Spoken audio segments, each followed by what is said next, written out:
mix twisted views. Time to separate lies from truth. Not here to burn, but here to see what survives when the mind breaks free. Deconstruct, analyze, open hearts, open eyes. If it falls, let it be. What remains is meant to be. Cyber deconstruction, let's get real. Faith when challenge starts to peel. If it's built on solid ground, why is it scared to stick around?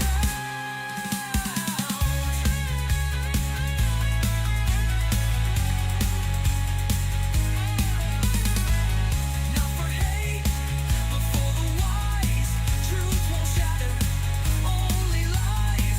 Time to start the conversation. Now ain't the time to pretend nothing happened. All right, welcome in. Welcome in.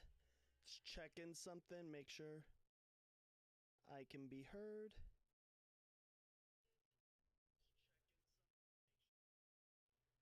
All right, so I can be heard. All right, that's good.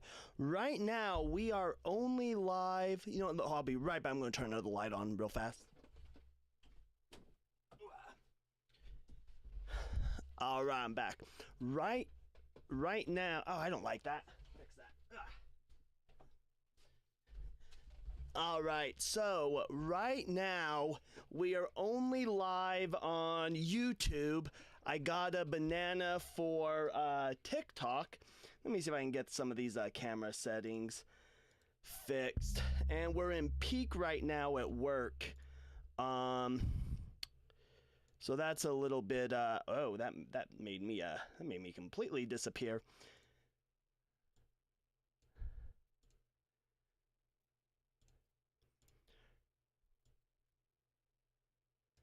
See about get these. Also hate dealing with green screens. Green screens are. All right, there we go. That'll work. So yeah, so I am currently bananaed on TikTok for till next Sunday. So right now we'll be live on just YouTube because they couldn't get me banned on YouTube. So we're live here.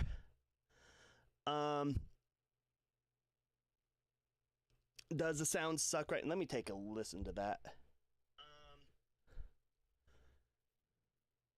Does the sound suck right? Let me take a listen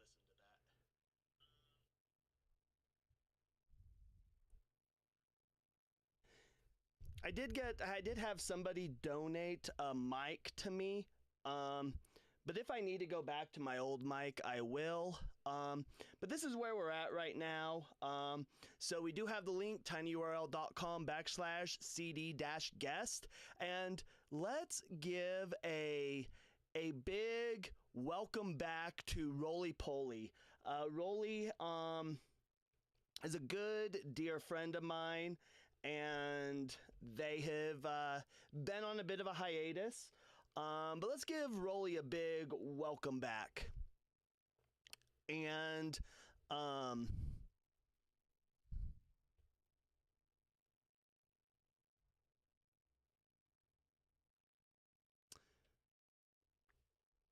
wait, are you guys not able to hear me?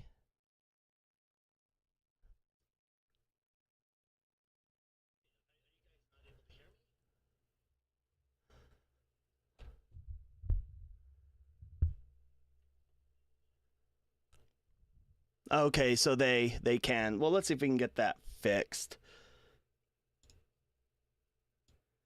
Okay, so they can. Well, let's see if we can get that fixed. Okay, as long as you can hear, hopefully that's better. But hey, but yeah, if you do want to debate, hop in. The link's right there, tinyurl.com/cd-guest. Hop on in. I would love to hear ya. Okay, sounds good. I just had to turn it up all the way. So hop on up. Let's talk about it. I'm a firm believer that Christianity is false, and I don't think you can prove me wrong.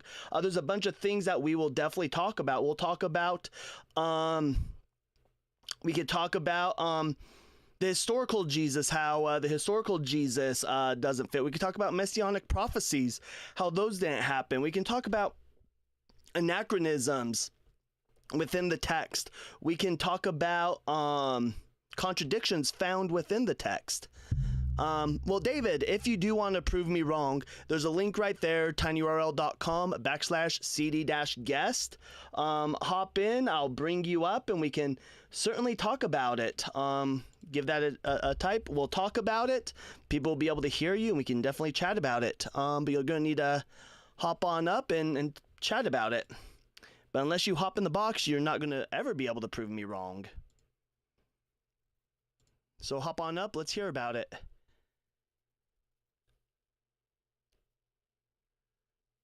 See, David, that's the problem. All right, and we're going to give somebody some mod powers really, really fast.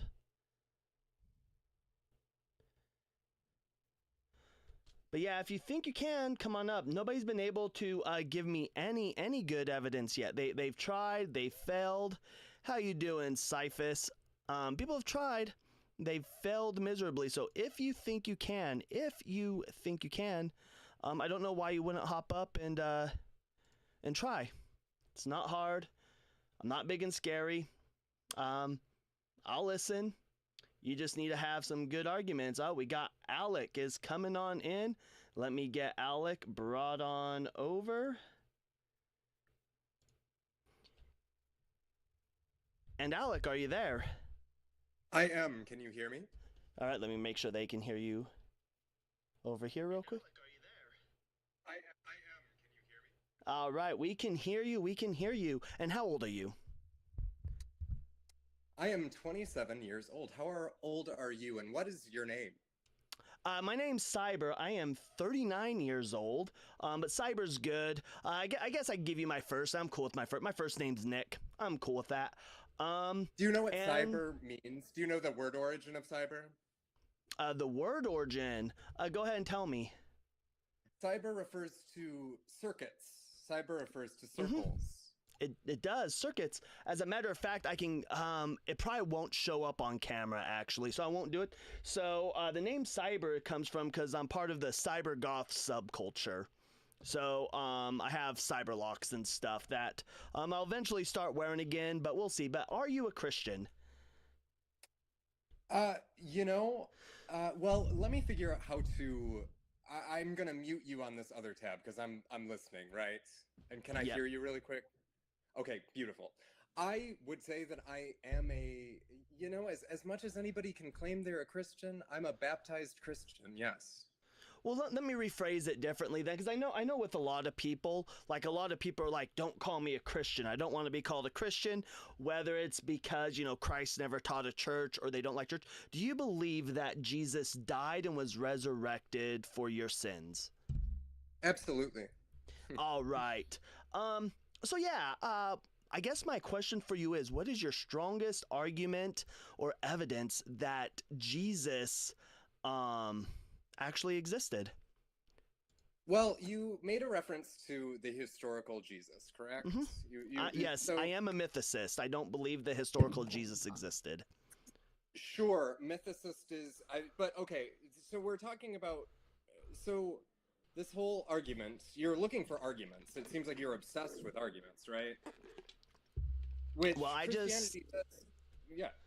Well, I just love to be proven wrong. Like, if Jesus did exist, I would love to hear the evidence.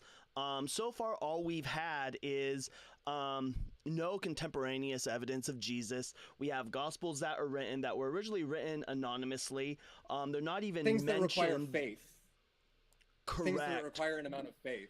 Yeah. Correct. And I think that if we go on doing certain things that are solely based on faith, I think it's just kind of silly. I think we need evidence. So what should we... So we should base everything on evidence. So what about the things that have no evidential basis? Give me an example.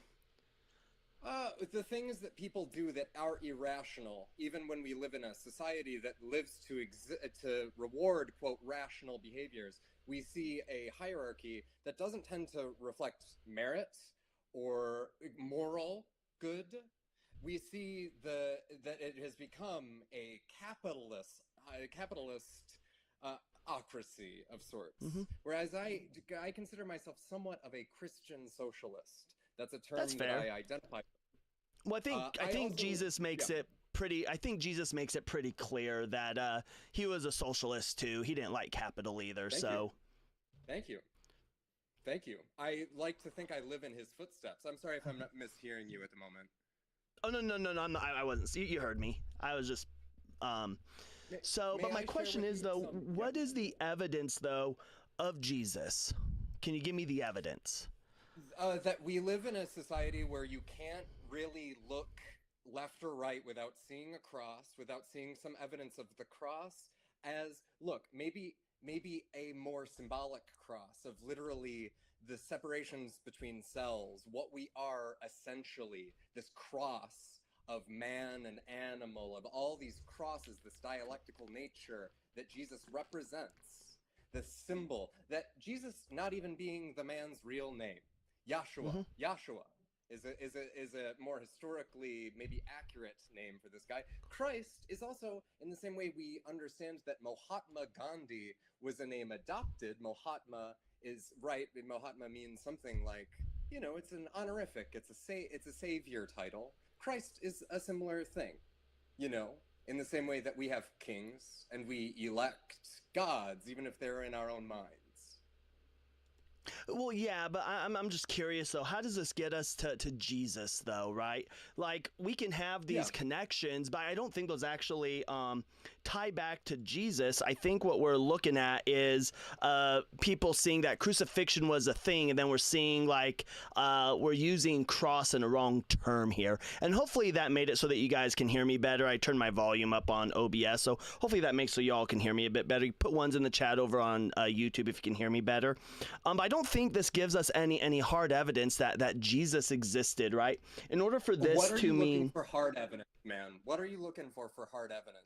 Really, I don't here. Hey, can I share with you a very personal truth of mine? So here's my thing with personal stories. So here, the thing with personal stories is, if you share a personal story with me, you are then opening it up to be critiqued, right? Sure, man. And for a lot of people, I'm not saying this is the case for you. All you want to do is critique, almost a satanic type thing.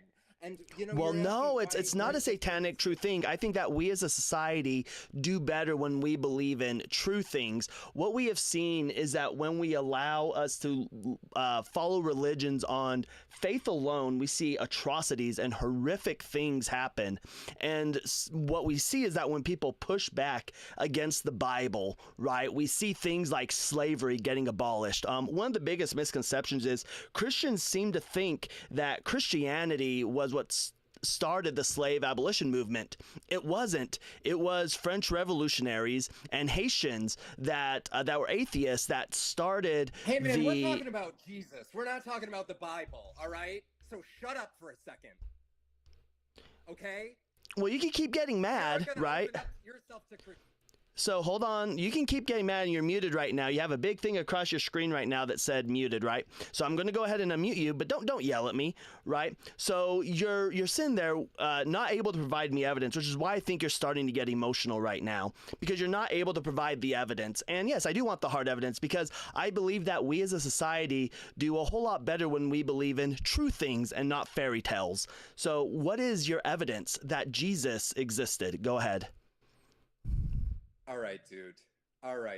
We do a lot better when we believe. All right, what does anyone believe in? We need fairy tales in order to. You're talking about this like there is some alternative, really. There is an alternative, believing in true things and not believing in a sky daddy in the sky. Hey, did I say I believe in a sky daddy in the sky? You do. You believe in Jesus. No, I believe in a risen Lord who, when I was baptized, and he died for the sins of all of us. for you. Yep. For even what you're doing right now, you know. Yep, that's what you believe in. He died Yep. for you. I believe that. I believe that in my interpretation, Mr. Cyber, Mr. Nick, right? That's your Christian name. That's what the word is. Christian Oh, I'm not name, Christian. Right? I've never been Christian. I grew up practicing Orthodox Judaism. I'm ethnically Jewish. Oh, okay. Cool, man. All right. That was a good guess, though. Maybe Good try. Oh, thank you. It means the world to me to hear you say "good try," Nick. Yep. So are you going to hop off the meta and give me the evidence? Hey, all right. This is all right. There are two worlds. There's the world of I'm looking at you on a screen. The screen is made of glass. There's a real physical world, right? Yep. That's the world where the evidence that you're so desperate for is going to live. And I personally, I believe it exists in my DNA, man. All right? I think it exists in my DNA. I think I'm a part of a lineage of sanctity. Okay? And even Evidence? if I commit sins, hey, it's a faith thing. You might not. I get know. it. That's But my goofy. second- That's the you said goofiest thing hop I've off heard. the Hey, meta. it's a faith thing.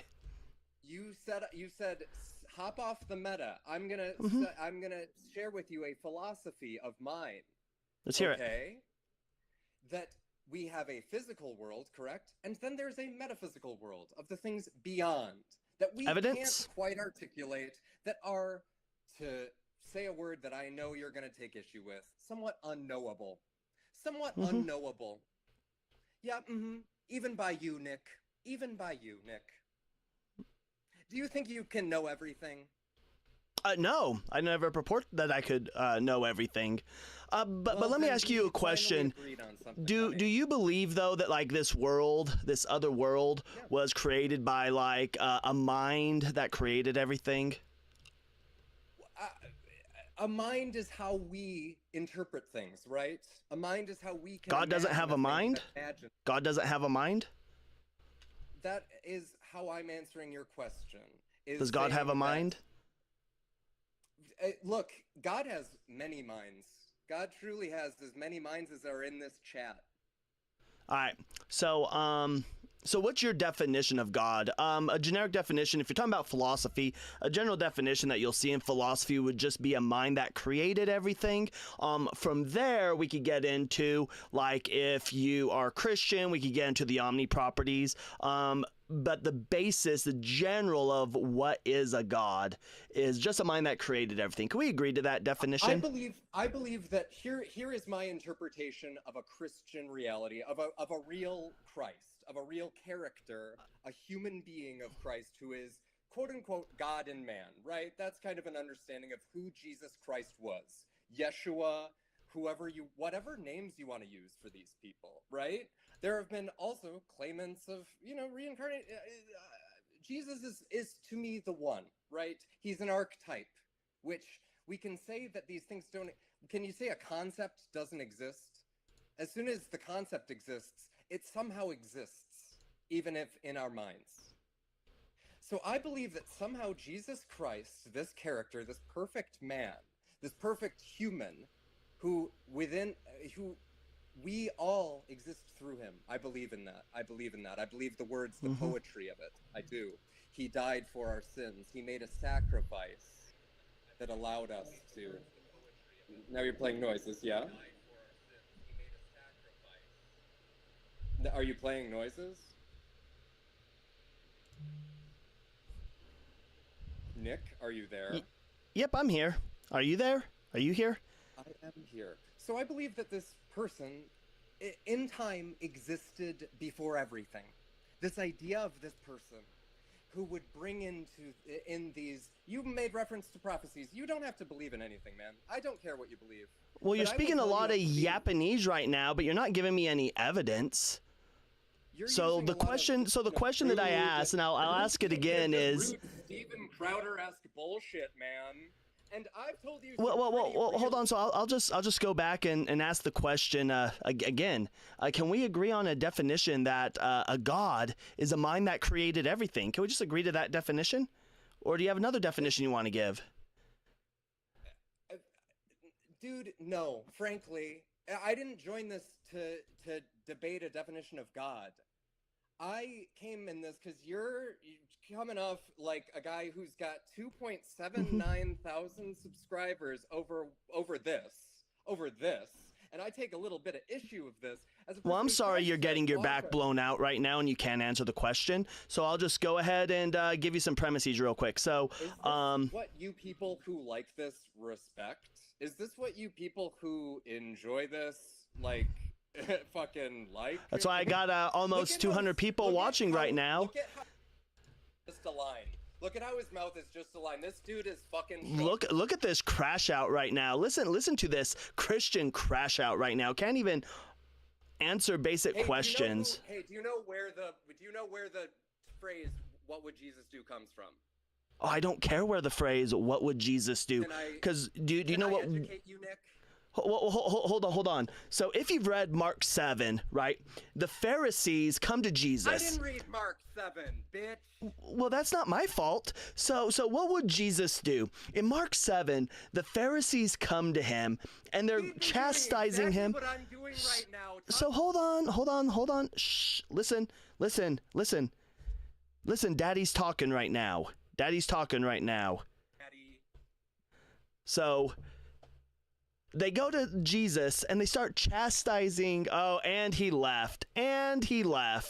See, this is what we get when we have these Christians who just want to come up and crash out, who don't want to like answer the questions. That was wild. I mean, he's more than welcome to come back up. I'd love to chat with him some more, but he just wasn't wanting to have that discussion. But hey, if you disagree with the topic, I'm an atheist. I believe that Christianity is false. If you can prove me wrong, hop in the box. I'd love to chat with you. It's tinyurl.com/cd-guest. I would love to have a chat with you. I think we could have an interesting conversation. I try to keep it respectful, but clearly we had somebody who didn't want to have that conversation, who got goofy with it.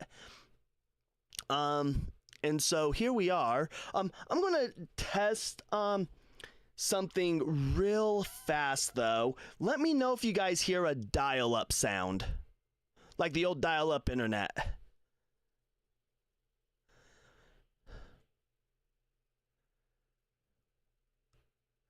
Are you guys able to hear that dial-up sound right now? Trying to bring back my soundboard. Nope. All right. So we'll go over here.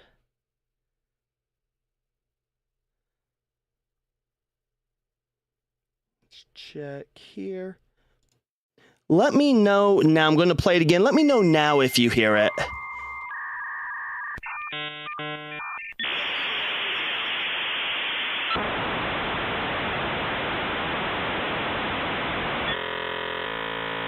All right, we're going to rock the soundboard tonight. Haven't rocked that for a minute. We have JJ coming on up. Let's bring JJ up. Let me get JJ selected in real fast. JJ, are you there? Fuck you, nigger.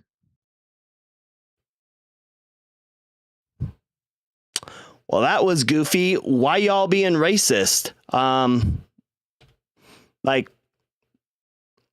it's 2025. Get with the times.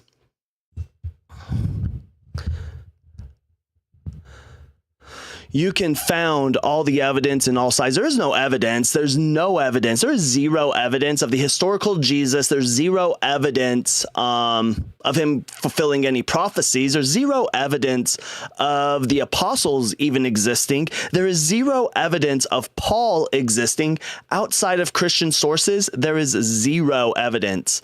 But I would love to hear.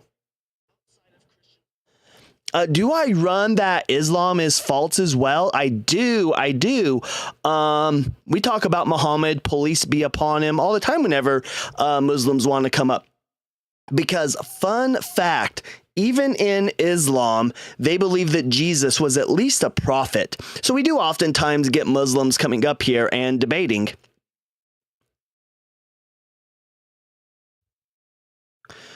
So Christian Pierre, if you want to come up, the link's right there, tinyurl.com/cd-guest. I'd love to chat with you. But no, we've got no Roman documents that actually talk about Jesus. We don't actually have any. What you're going to have is you're going to have some mentions of like Christ, but Christ is a title. We have evidence that like Isis, the Egyptian goddess Isis, was called Christ. Even Mark Antony was referred to as Christ when he was going through his anointing, because that's all Christ means, is anointed one. But we have no actual Roman documents that refer to Jesus by name. And it is the case that when we actually take a look at who this Christ figure that they talk about, when we're talking about like Pliny the Younger, who is the first one to actually like use the term Christian and stuff, there's a good chance that they're actually talking about people, mystery cults that worship Serapis Christus. But if you think you can disprove me, hop on up. Let's talk about it. My box is open. Jack Morrison, the Shroud of Turin, as a Jewish person, the Shroud of Turin is like my Babylon. It's like my Babylonian exile. The Shroud of Turin has been fake, or it's fake. It's been disproven. It's been debunked. It's fraud. You were had. Somebody took your money. The Shroud of Turin, when we take a look at it, it's a 3-in-1 chevron weave, a weave that did not exist during antiquity. It doesn't pop up until around the 10th, 11th century. It requires a special loom to use. We have no evidence of it in Judea at the time. It is also the case that when the Shroud of Turin was carbon dated, it dated to the 1300s, right around the time period that it was found, which was 1350. Back in 2014, they did another study that came out. This study was saying that, hey, look, we found DNA on it. Well, it turns out that those scientists that conducted that study did not want it peer reviewed. And when other scientists took it upon themselves to peer review it, they went to go to the 4 scientists that conducted the original study and said, hey, there's some issues with this. We'd like to talk with you about it. And then the scientists that conducted the DNA study redacted the study. And then you're going to hear about it in 2022. You're going to hear about another study that was done in 2022 utilizing x-rays. However, if you actually read, we've got somebody coming on up. We've got Donnie coming on up. Let's get Donnie brought up. Hello. How you doing, Donnie? I'm doing good. Oh, hold up. You're super quiet. Can you like get closer to your mic or something?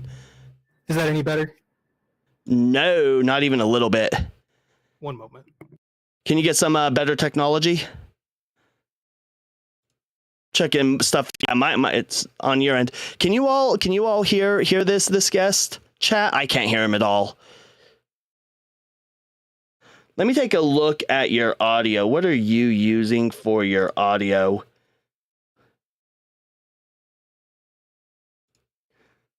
I'm gonna send you a request for your Yeti.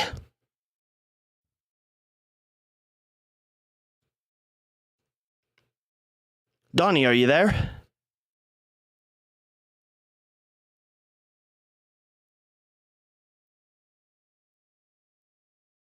I don't know where Donnie went, but we will mute him until he comes back. Donnie, when you get back, shoot me a message in the chat here on Video Ninja.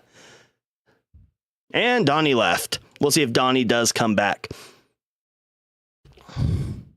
Oh.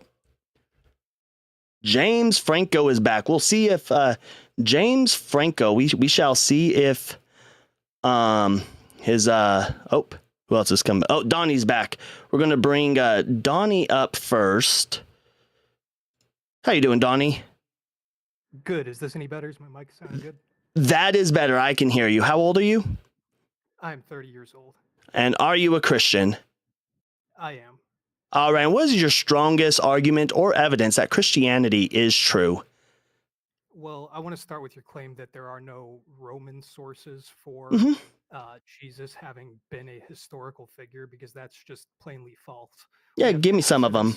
Yeah, what does Tacitus say? Tacitus says that Christus, in reference to Jesus Christ, is a person, and his cult is the cause of the fires in Rome. I think it was in 115 AD in his annals that he writes this occurring. Yep, so let me get something brought up. I'll be able to share something with you on your screen. And you're going to see where Tacitus has actually been edited. Were you aware that it was edited? And that we have evidence that it's been edited. Which scholar did this research? Because the generic scholarly function that exists in all modern classes about theology is that Jesus historically existed. Was he the Son of God or not is for questioning. Absolutely. I'm happy to have that debate with you. But Jesus. Yeah, so hold on. Do you hold on. Stop. And let me get this brought up on screen here for TikTok, or sorry, for YouTube. YouTube, I don't have a TikTok right now. Let's get this. We're going to do image. We'll do a window capture. We'll hit an OK. This one here. We will do Tacitus. We'll get this made up so it fits. We're not going to need it too crazy for chat to see this. But do you see this on the screen right now? I'm going to go ahead and unmute. Do you see this on the screen right now? I do. All right. Now, do you see that red box? Sure, absolutely. All right. You see how, and let me see if I can get this brought up so you can see. Do you see my cursor on your screen inside that red box? Okay. Yep. So right here, you'll see this line right here. This line right here. It's clear that whatever used to be here was erased. And this is the word that you believe was going to say Christiani is the word that you believe. But we see that it's been erased. Now, the issue with this is when keeping manuscripts, and if you ever get a chance, you can look up the entire manuscript. It's available. You can look it up. You won't see these lines, this line, this erasure mark anywhere else. And the reason why is because it is improper to make erasures when you're copying things by hand. The proper technique, if you made a mistake, was to throw away the whole page. That's how they were to ensure that things were kept proper. Now, we have, and if you notice, this letter right here is darker than the rest of the words, right? Now, this is important because you see this letter here in the blue box? This in Latin is what the RI looks like. It looks like this. And this should be in here, but it's not. And we have an erasure mark. So that's issues with this Tacitus passage. Now, the next issue that we're going to run into, are you familiar with what stellometry is? Have you ever heard of stellometry? Go ahead and explain it for me. So stellometry is a type of data science where they look at common words that are used, right? It's a peer-reviewed process to give you, and it attributes authorship. The way we use common words is like a fingerprint. There is an author. Have you ever heard of the author Robert Galbraith? I have not. Can I hold you for just a moment to make sure we're on the same grounding here? Oh, yeah, go ahead. So to make sure I'm understanding your implicit claim here is Yep. that someone has doctored this text. This is not Tacitus writing this. Well, correct. So we don't have, like, whenever we talk about manuscripts, we don't have any of the originals. Like when we look at the Gospels, we don't. I appreciate that. What I'm saying is you're claiming this is not Tacitus's words. This is a misedit and a changing of his original text. Correct.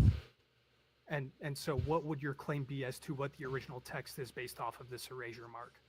Oh, it said Christians. When we take a look at this erasure mark, it said Christians once upon a time. And this lines up with Suetonius. And Suetonius and Tacitus knew each other. But we'll get here in a minute. Right. So essentially, if you read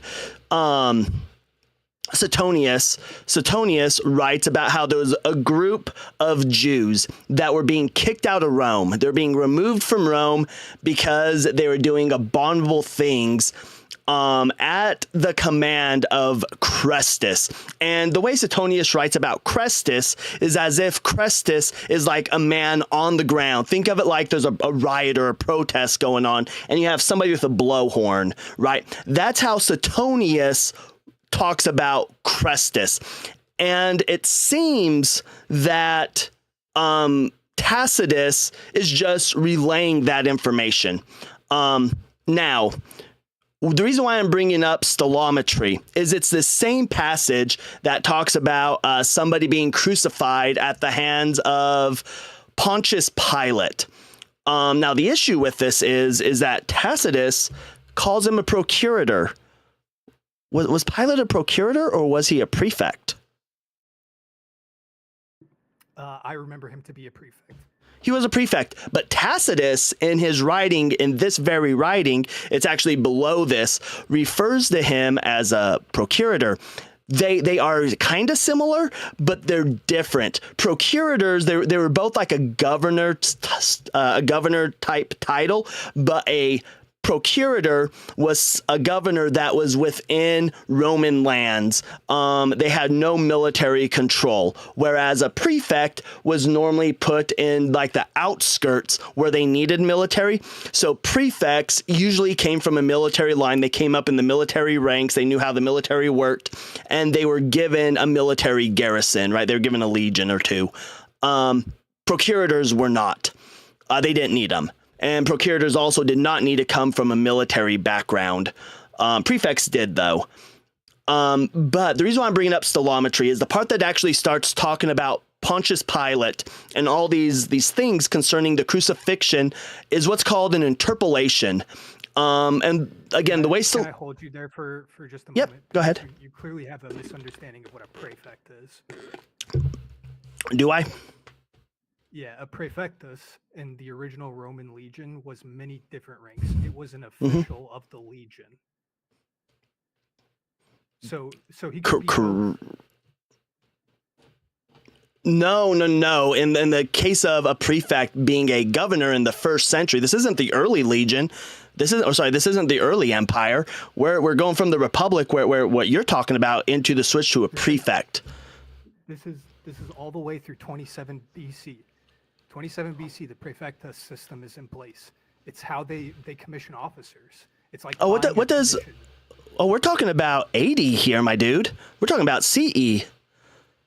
Yeah, I understand, but this has been going on since the 27 of BC. The prefectus system has been in place since that period of time. So it's been alive and well all through this, and this is how it works. Yeah, and that's what I'm saying. Yeah.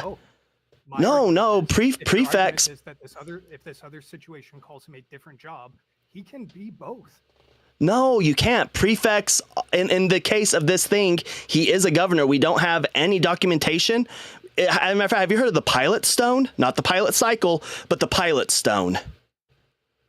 Go ahead and explain it for me. Yeah, so the pilot stone was a stone that was found because for the longest time, people thought Pilate never existed. They didn't think he existed. They thought he was biblical fiction. However, we found the pilot stone, which shows that he existed, and it calls him a prefect.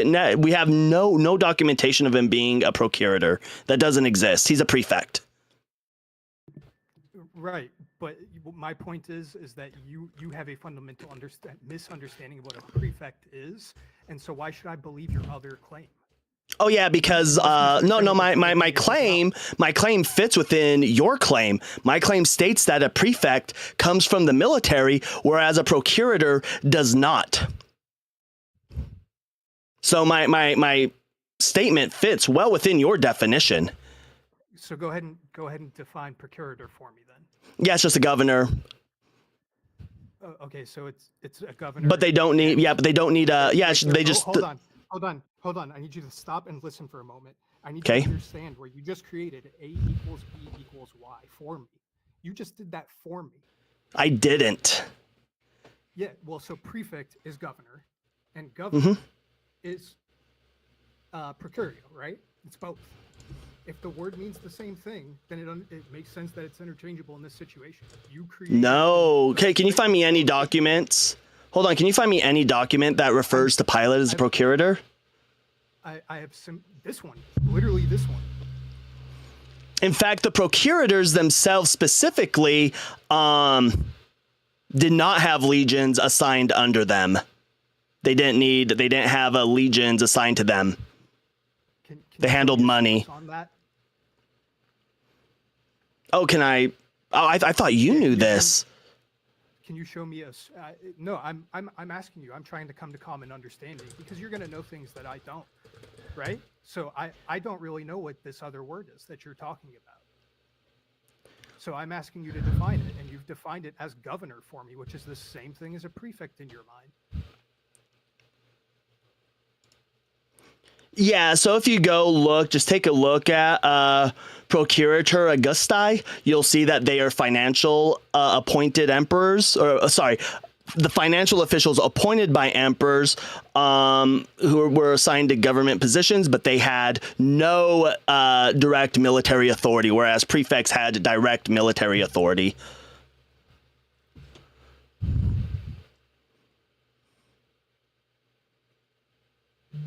Okay, so you understand that a prefect was generally going to be assigned as magistrate of an outlying area that was not Roman. That's what I literally said, you idiot. Okay. That's literally what I said at the very beginning, right? Hold on. Listen. No. Listen. Hold on. I got you muted. Did I not say that procurators were assigned where they didn't need militaries, and then prefects, because they had military experience, which was required, were assigned to outliers where they may need them? Is that not what I said? You're unmuted now. That is not what I heard you say. If that is what you said, I apologize for not having heard you. I asked that we have a respectful conversation and you not call me. Well, open your ears then. And when I mention something and I state that the prefects, because of their military experience, literally are put in place of militaries, and prefects are put usually in areas where they're expecting rebellions, usually on the outskirts of the land, because they need the. Did I not say that prefects have? Did I not say that prefects have a legion or two assigned under them? I believe you. My point is, you can be both. Nothing about what I'm reading about what a procurator does is any different than what a governor does. Google, do procurators have militaries assigned under them? Just Google that, and you'll see that it's no, they don't, because they are financial governors. They're simply financial governors. They're not put in positions where militaries are needed. Can you give me a moment? Yeah, go ahead. Thank you. So the point that I'm making here is that you can be a governor of two separate provinces at this point in time. You can be both. Oh, I never denied that you couldn't be, but Pilate wasn't. We don't have no proof that Pilate was. And if they were in a position, hold on, and if they were in a position where they were put into a governor of another area, they wouldn't have, like, the legions that were assigned to them, where they were a prefect. Those legions did not have the authority to utilize those legions within the other areas. Do you know why that is, though? Do you understand how Roman law worked as far as having legions within proper official Roman boundaries? Do you know what the Roman laws for that were? I believe they had a cap on it. I don't know what the exact number is to make sure that they couldn't march on. Yeah, you weren't allowed to. It was one of the big reasons and the big fears that Julius Caesar did is Julius Caesar had been gone for 40 years fighting in Gaul. And Julius Caesar ruled with Pompey. And I can't remember who the third person was, but there's three of them ruling at once. And Scipio. Yeah, it might have been. And when he was coming back, he wanted a triumph. And this was an issue because outside of triumphs, Roman legionaries were not allowed to be within the borders of Rome. It wasn't allowed. And at this time, it was just Rome proper. But then later on, because of the big civil war, it got expanded to Rome proper itself, like the Roman Empire proper, not its satellite or its outliers, like during the time of Jesus, Judea fell under Syria. You're gish-galloping a little bit from the point here. Can you drive home what we're getting at? 'Cause I'm Yeah. So where we're getting at, So we'll get back to this, right? So it is the case that during this time, he's referring to him as a procurator, but we have no evidence that Pilate ever served as a procurator. There's nothing that states that. There's no evidence of it. He was a prefect, right? Okay, but for a long time we had no evidence that he was even a person, and then we found it. Well, yeah, if we find out, if we find the evidence, I will 100% redact my statement if we find it, but we have no evidence of this. But he calls him a procurator. Hold on, let's finish though. Hold on. This is important because hold on. Well, no, because him being a procurator isn't what's important. What's important is that part we know Tacitus never wrote it. We know it was an interpolation. We know this through stilometry. We know that somebody added it, and it was probably Tertullian, but I can't say that for 100% certainty. But we have good reason to believe it was Tertullian. No one signed this copy of the text that we have. Isn't that a common practice for Rome at the time? Hold on. It's only the paragraph where it's talking about Jesus being crucified by Pontius Pilate. It's that section. And with this edited piece, right? We have a manuscript that's being edited, immediately followed by a part that we know through stilometry is interpolated into, it's added in. It never existed in the original text. We can show that it's been interpolated to. We know that Tacitus didn't write it. Right, but you're showing me the document that we have, correct? This is the most reliable, accurate document going back to this time of what we can. This is the earliest manuscript we have of Tacitus's Annals. And when is this from? Oh, let me go look and see when it was actually found. I think it was like the I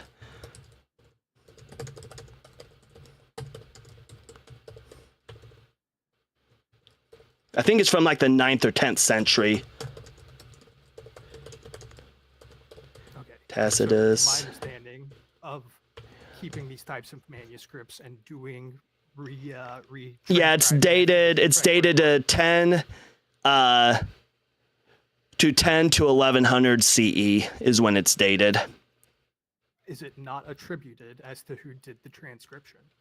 No, we don't know. Scribes did not write their names on things.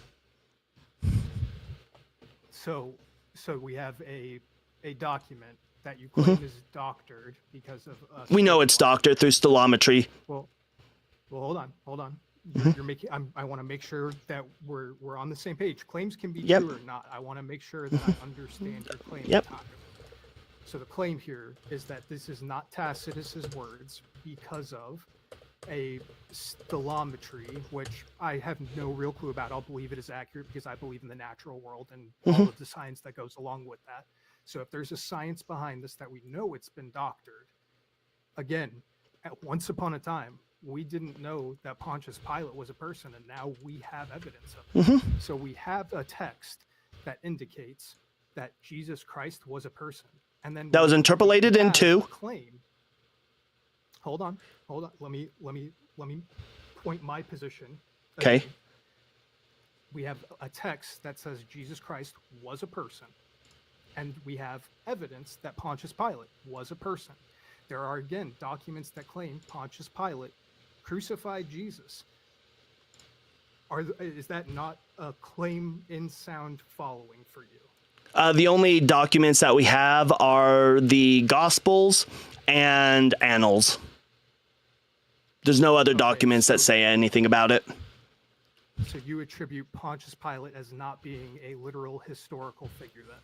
No, I believe Pontius Pilate existed because we found other evidence of him. In fact, we also know that because of how cruel he was, so we know that Pontius Pilate existed because Josephus writes about him, right?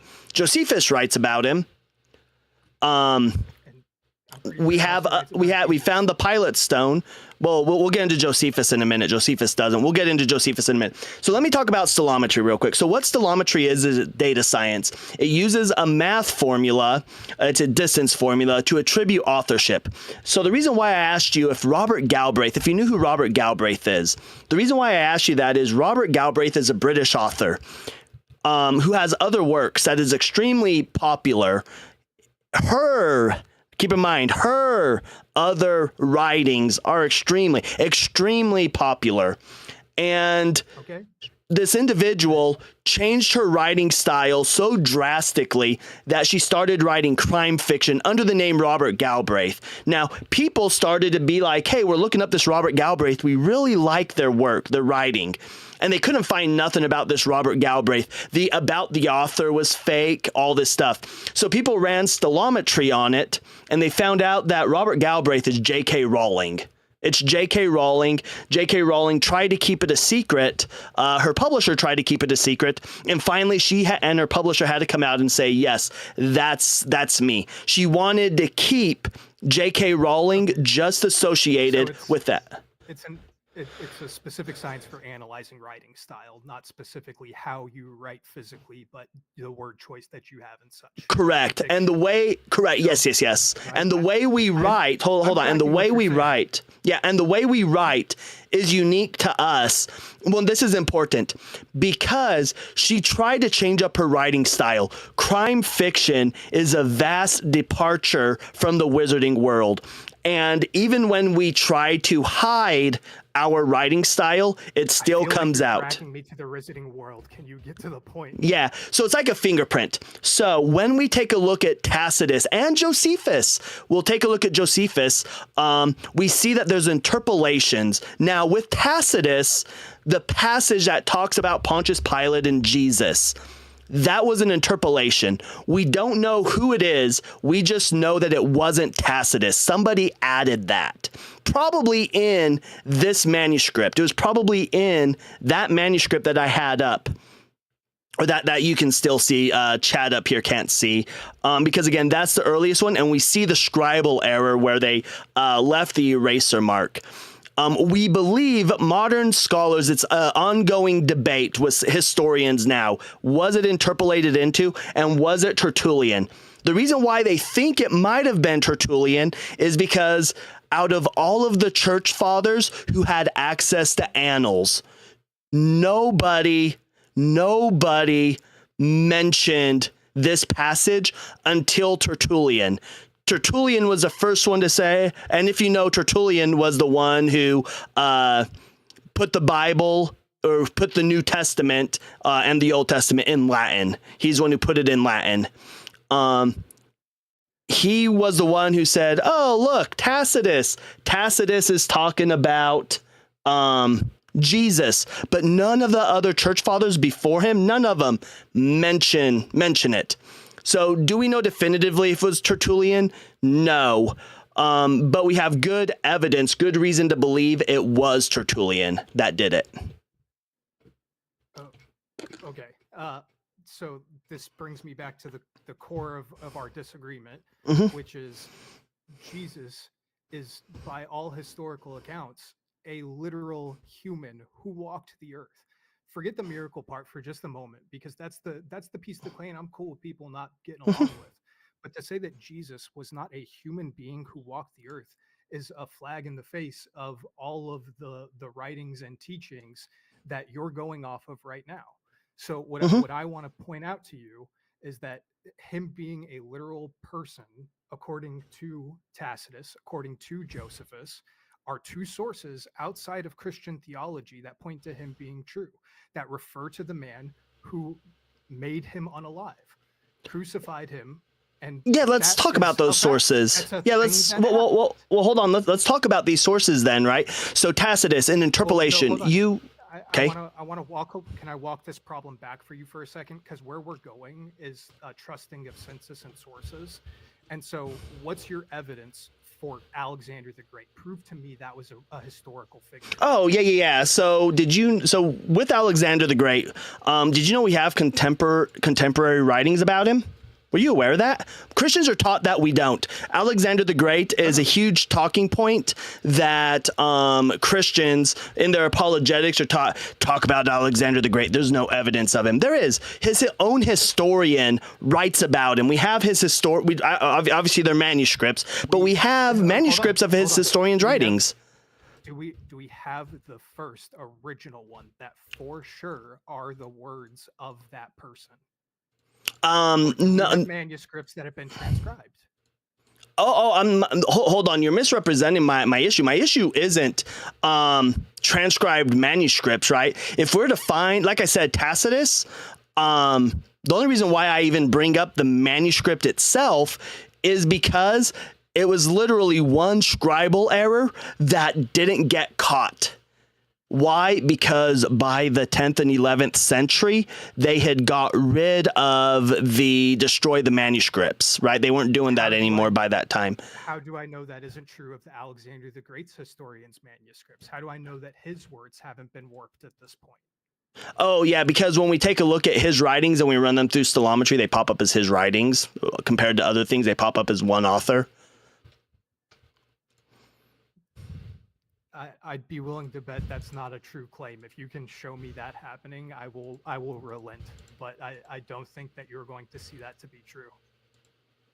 It is just like you'll never hear, like I believe John the Baptist existed. You're not going to hear me complain that John the Baptist didn't exist, because when Josephus, again, the church fathers, the early church fathers, when they were looking at the manuscripts, they were talking about John the Baptist. When we run that portion of Josephus's work, it pops up as Josephus. You'll never hear me say John the Baptist didn't exist. My point is, every scholar in the world who studies this thing with any real rigor agrees that Jesus of Nazareth was a human being that existed.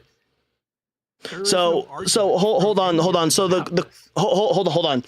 So do you realize that there is a difference between being like a historian and a scholar? Mainly people who give their opinions, right? They look at evidence and they just give their opinions, versus data science. So you're going to be able to see it if you look over on YouTube. So this is a book written by a good friend of mine called Christ Before Jesus. He's a data scientist, right? That's what he went to school for. He and his co-author are data scientists. And they've done the work, and they have been on, they've had scholars review them. They've had scholars recommend their book. They had one scholar say that they have ran stilometry better than any Christian that they have seen run stilometry. They currently have their book in for 6 different peer reviews right now. But the issue that you're going to run into is that scholars look at the same form of evidence and they go, oh, look, this is my opinion on this, right? So, for example, we could take a look at people that you would deem to be experts who will say that Bigfoot exists, right? And if I'm going to appeal to an authority and go, oh, well, look at these people over here who believe that Bigfoot exists because there's pictures, we got footprints, we have all these other things. That's all scholars and historians do. They look at the perceived evidence, they listen to other scholars, and they come to a consensus on their opinion. But data science takes a look deeper. It goes much deeper, and it takes a look at the actual writing. Again, the way we write is like a fingerprint. You can't hide. And so through stilometry, we can see that Tacitus was interpolated into. We can see that let me go see if I can pronounce this guy's.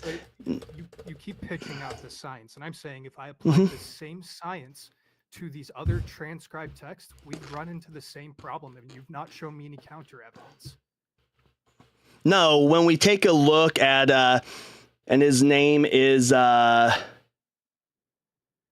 We went through all of that for you to not provide any new evidence. What new evidence? I don't need to provide new evidence.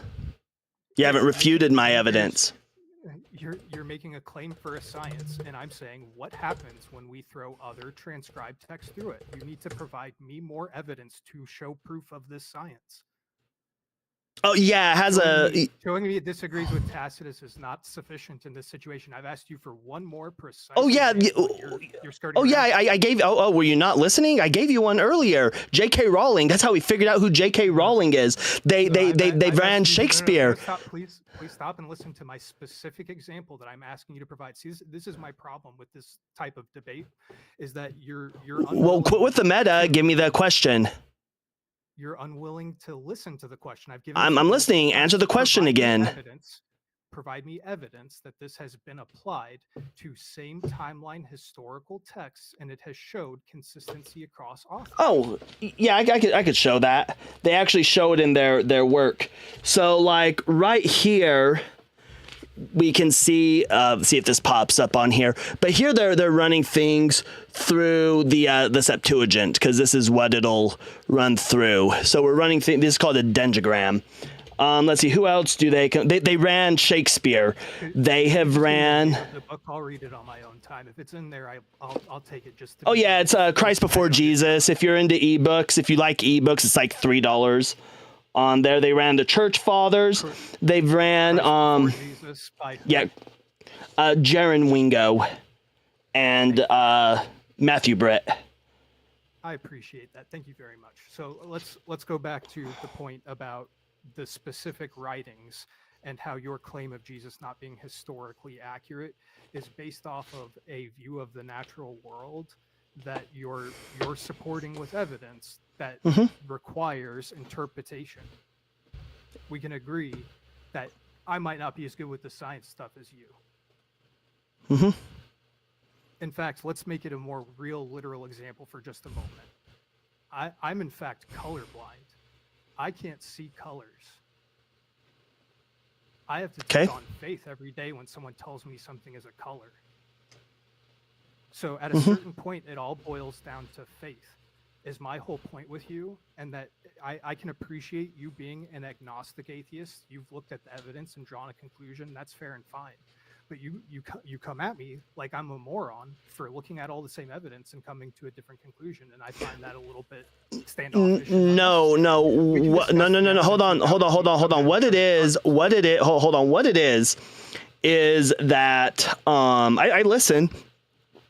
Many of these people in the chat, they watch. I go live generally Sunday through Wednesday on cyber deconstruction, and then on Wednesdays, me and my friend Jaron, who wrote the book, we have our own podcast called Reason and Rebellion, and we go live on that once a week on Thursdays, and we discuss a wider topic of things.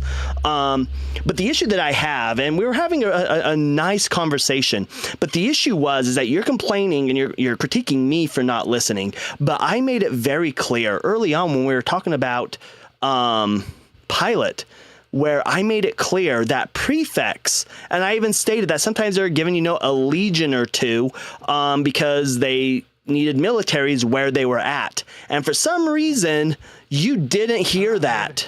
I'm willing to hear you the rest of the way out on this point, but I promise it doesn't make you look better because I said willingly. I didn't hear it. I'm sorry. Can you repeat it? And you're not doing that.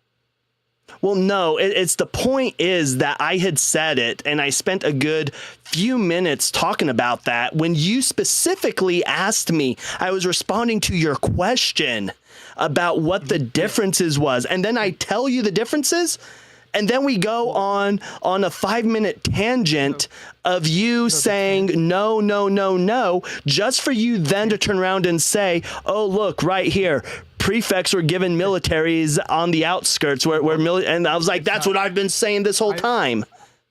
I knew that the whole time as well. And that's my whole point at that point in time, was that you're saying they can't be both. And I don't see what historical evidence we have that that's true. Oh, no, my argument was that, the only way you would be both is if you came up in the military. But the fact is that a prefect does. But that's neither here nor there. But where I'm going at with Jesus, right, is that when we take a look at the historical evidence, there is none for Jesus at all. None. In fact, there is, I can't give too much information for this unless I don't know if the person is in the live, but there is somebody who knows a scholar who is good friends with Bart Ehrman. And there's a good chance that when Bart Ehrman does retire, we might hear a different tune about the historicity of Jesus, because Bart Ehrman seems to be like the Christian's token atheist. But we might hear a different tune. We got plenty of mythicists, other historians that are mythicists, like Richard Carrier and a few others, who don't accept, and they're mythicists, they don't believe that the historical Jesus existed, not even the man. Right now, I don't go down the line, I don't go down the conspiracy theory that he was a Roman mythology, that the Romans made him up. I don't believe in that. What I believe is that we have, and you probably heard me talking about before you came up, because I was talking about like right before you came up. I believe that Jesus, we have a deity, as a Socratic deity, is a Greco-Egyptian deity put in place by Ptolemy, named Serapis. I believe that Christianity is an evolution of the Serapis Christus mystery cult, and it just evolved into Christianity, with the catalyst being the Bar Kokhba revolt. Again, outside of Christian sources, we have no evidence of the apostles. We have no evidence of Paul. We have no evidence of Jesus himself existing. Yeah, go ahead. Yeah, so could you provide me some sources on that? That sounds very intriguing. I'd love to read that. I'm an agnostic Christian. If you can provide me Jesus's fucking body, then that's proof this is all a lie, right? Like, I'll stop believing if you can provide me that, right? If there's archaeological dig that happens and they're like, this is Jesus's body, clearly he didn't rise from the dead, clearly he didn't go to heaven, like, it's all over, right? The whole thing breaks down right then and there for me. I have straight up foundational evidence you can show me that says I don't know. And if this is that, I'm willing to look at it. But you're like gish-galopping back and forth over the points of this historical, like, the evidence that I presented to you. You didn't provide any scrutiny. Well, we talked about Tacitus. I showed you why it's an interpolation. And I can provide you also Josephus. I've said multiple times as well, and you've yet to refute that. But yeah, well, we can. Yeah, Josephus. That our entire faith, and I'm sorry, I don't mean to be rude over you on your own show, Yeah. but our entire faith on like existence. Well, don't bring up faith, because I don't take anything on faith. So Josephus. So the part on Josephus that you're going to talk about. That your brain is working correctly. You don't. I can get into that here in a minute. So Josephus. So the first part that you're going to be talking about with Josephus, are you talking about the Testimonium Flavianum found in Antiquities of the Jews, book 18? Is that what you're talking about? Antiquities of the Jews? Yeah, Antiquities of the Jews, correct. Yeah, so Antiquities of the Jews, book 18, you'll get this passage, and this one we actually know who interpolated into it. It was Eusebius. That one we do know. We know it was Eusebius, and that is something that you can Google.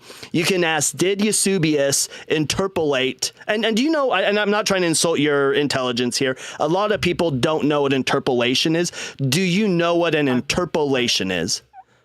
I am aware of what that word means, yes. Okay. I won't further insult your intelligence. A lot of people think I'm saying interpretation. They'll be like, no, they're saying it from a different language. And it's like, no, it's an interpolation. So what we have is, and this one actually kind of also pushes against the Pilate narrative. And this one here will get this brought up as well for chat. Let me get this brought up here. With you, I'm not going to worry about it too much. I'm going to have it up for a little bit for chat.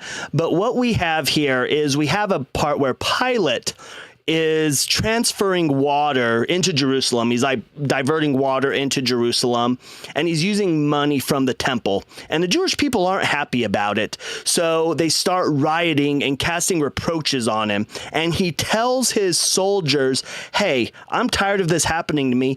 Go dress up like them and hide daggers in your cloaks. And I'm going to go out. And if they start casting reproaches at me again, I need you to take care of it. And it talks about how when the Jews started casting the reproaches at him, he gave the soldiers a signal that they agreed upon, and they started unaliving everybody present, even if the people that weren't doing it, even the Jewish people that were innocent, were getting unalived. So one, this pushes against the narrative that he would like give in to like Jewish mob rule. But there's this red box here. You can't see it. If you look on YouTube, you'll probably be able to see it. But then we get this thing where this ends with, and thus an end was put to this sedition. And then we're going to skip the actual testimonium. We're going to go to this next paragraph. About that same time, also, another sad calamity put the Jews into disorder. So these paragraphs flow together. What doesn't flow together is when we get, and an end was put to this sedition. Now there was about this time Jesus, a wise man, if it be lawful to call him a man, for he was a doer of wonderful works, a teacher of such men as, so we have this thing that's just really flowery, that is a complete change of tone. It just doesn't fit. And again, when we run stilometry on this, and this isn't even something, Jaron has run the stilometry on it, but other people had run the stilometry on it long before. And they found that it's Eusebius. Eusebius wrote it. Eusebius is a church historian. He's not a church father, but he's a church historian. A lot of what we know about the early church comes from the writings of Eusebius. And Eusebius even admits in his own writings that he will lie on behalf of the church. He has no problem lying for the betterment of the church. So Josephus isn't talking about Jesus. It's Eusebius. It's an interpolation. All right. Well, I'm not going to sit here and argue with you about the back and forth, because nothing I say will convince you otherwise. And that's not an admission of saying that, hey, I believe what you're saying. You've provided evidence that I'm willing to review, and I might come back to you with a different opinion at some point. But for right now, I'm going to be honest with you, man. Your approach is real hard-nosed to start with. I would recommend take. All right, we're going to go ahead and move on. James Franco has been waiting in. Let's get James brought on up. James, I need to get you into the chat real quick. How are you doing, James? I'm good. How are you? I'm doing fantastic. Can I get your age? I am 26. All right, and are you a Christian? I'm a follower of Jesus, yes. All right, and real quick, because we do have some people in here waiting, and I want to make sure I do get to everybody. I should have done this with the last guest, but when we do get a lot of people in the boxes waiting, I do run a timer. So what we'll do is we'll talk for about 5 minutes, and then I'm going to set a 15-minute timer. Are you okay with that? Actually, if you wouldn't mind, if I could just have 30 seconds to speak, and then you could say whatever you'd like. That's all I need to say.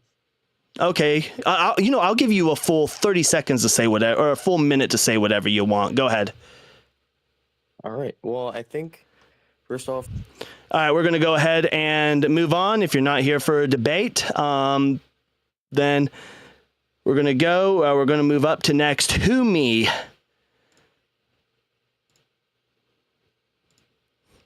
Hello? How you doing, Humi? Can I get your age? I am 23. All right. And are you a Christian or a believer of Christ?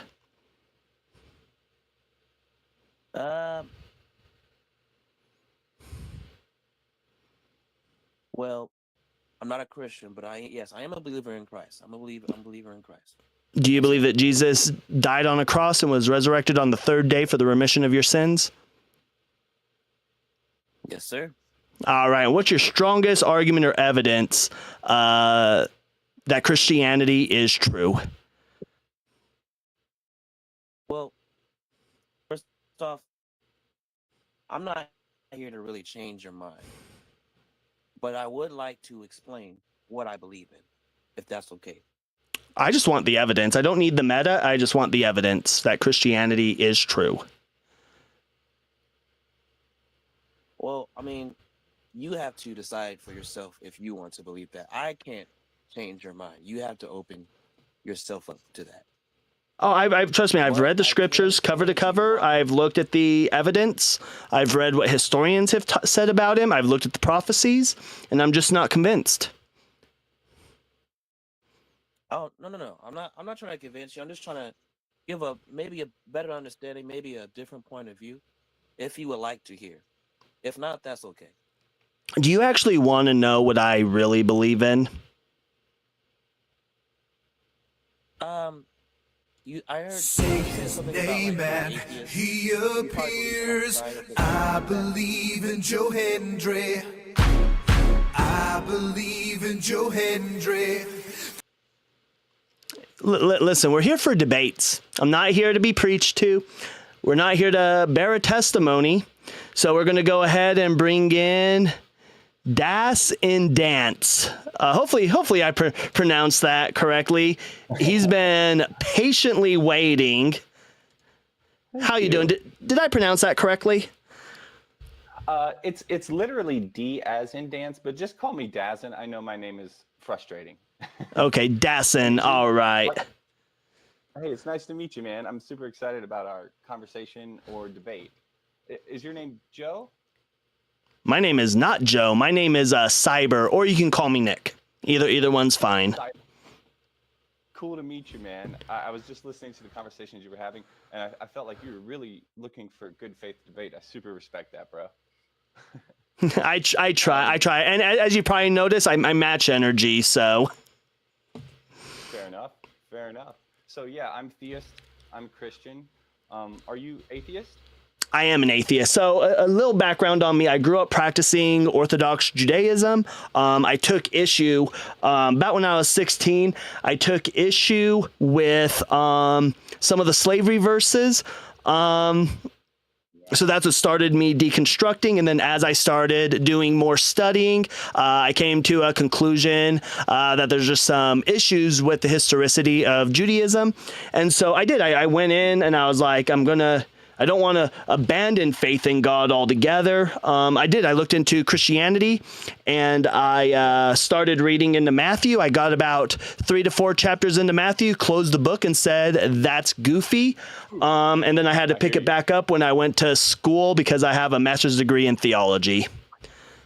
Whoa, that's what's up, man. Well, I don't know about you, dude, but when I get into a debate, I'm not really concerned about like gotcha or who won or anything like that. I love Me either. Sweet. Yeah, I had a vibe. I had a vibe listening to you. I want to ask you a question about atheism, if that's cool. Mm-hmm. Yeah, go ahead. So it seems to me like, okay, so and you have did you say a degree in theology? Theology, yep. Yeah, so I'm sure you'll be able to help me out a lot here. It seems to me that the ontological and epistemological assumptions that ultimately lead to atheism are internally inconsistent or contradictory. And just for those who are listening, when I say ontological, epistemological assumptions, I just mean like the assumption of what reality is. And they seem to me, Cyber, inconsistent in that, on one hand, the perspective of reality is not based in proof, but merely based on assumptions. But then most frequently within atheism, the claim is that our beliefs are based in proof. So I'm see how you could see that I would think that is contradictory or inconsistent, no? So I base my So I base my epistemology in what's called phenomenal conservatism. Have you ever heard that term? No, I haven't. Okay, so phenomenal conservatism, all it does is it states that I am justified in believing that my seemings seem real unless there is a defeater to the position. Mm-hmm. Okay. And that's all things, and that's all things considered. Okay, so would that, just to make sure I'm not misunderstanding, so it's like essentially based on warranted evidence, is that right? Yes. Well, justified seemings. Like, so for example, we've all stuck like, so if I go outside and every time I go outside, I see that the sky is blue. Except for when it seems like, I don't know if you've ever been to Texas. Texas has one of the most beautiful sunsets I've ever seen. When that sun starts setting, the whole sky turns like that reddish color. It's like the entire sky. So the sky is blue. except for certain conditions, right? If it's nighttime, there's no sun, it's black, depending on light noise, there may or may not be stars, right? So but I can justify my knowledge based off of my seemings. Okay, I got it. Justified seemings, understood, in the sense that you can see something or experience something.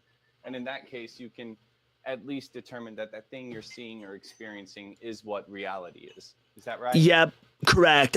In lieu of a defeater, right? So again, like I said, the defeater for the sky is always blue is if somebody takes me outside at night and they say, look, the sky is not blue right now. Well, I've just been defeated, so then my seemings have to adjust accordingly. Right, fair, sound. The only thing that, while this does explain how you're able to justify what your reality is, it seems logical and sound to me. I get confused about this. I do feel as though that correct me if I'm wrong, that is happening within an assumption of reality. No? Well, you just have to give me a defeater that reality doesn't exist. What's the defeater for it? Because it seems to me that reality does exist. Okay, fair. But we can't prove that the reality we experience is what's true, right?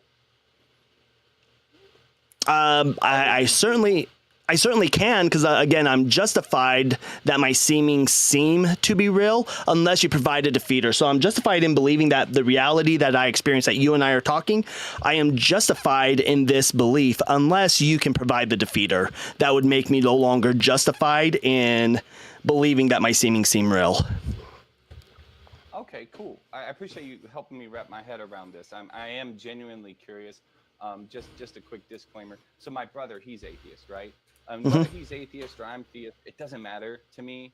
I just want to improve the way in which we communicate and how we get along. And it's a lot of fun to hear opposing perspectives. So again, I'm not trying to like corny or anything. I'm genuinely curious. So in lieu of a defeater, so for example, how we experience reality, we know that we're only capable of experiencing that reality through our senses. I mean, we can empirically show this. We also can empirically show that senses can change depending upon the species, right? So dogs can hear sounds that we can't hear. Certain animals can see things that we can't see, feel them, all types of different sensory experiences. So I'm curious how this would not defeat your reality in knowing that you can prove that other realities are in fact real besides the one you're experiencing. So yeah, so like when it comes to like what dogs can hear, if I was to say that like what I hear is the only thing justified, again, it's all things considered. So when we take a look at the science, and we can come to an understanding that dogs do hear in octaves that we don't hear, and they hear in wavelengths stuff that we don't hear. Well, I have to adjust my seemings, come to a realization that dogs do hear differently than we do.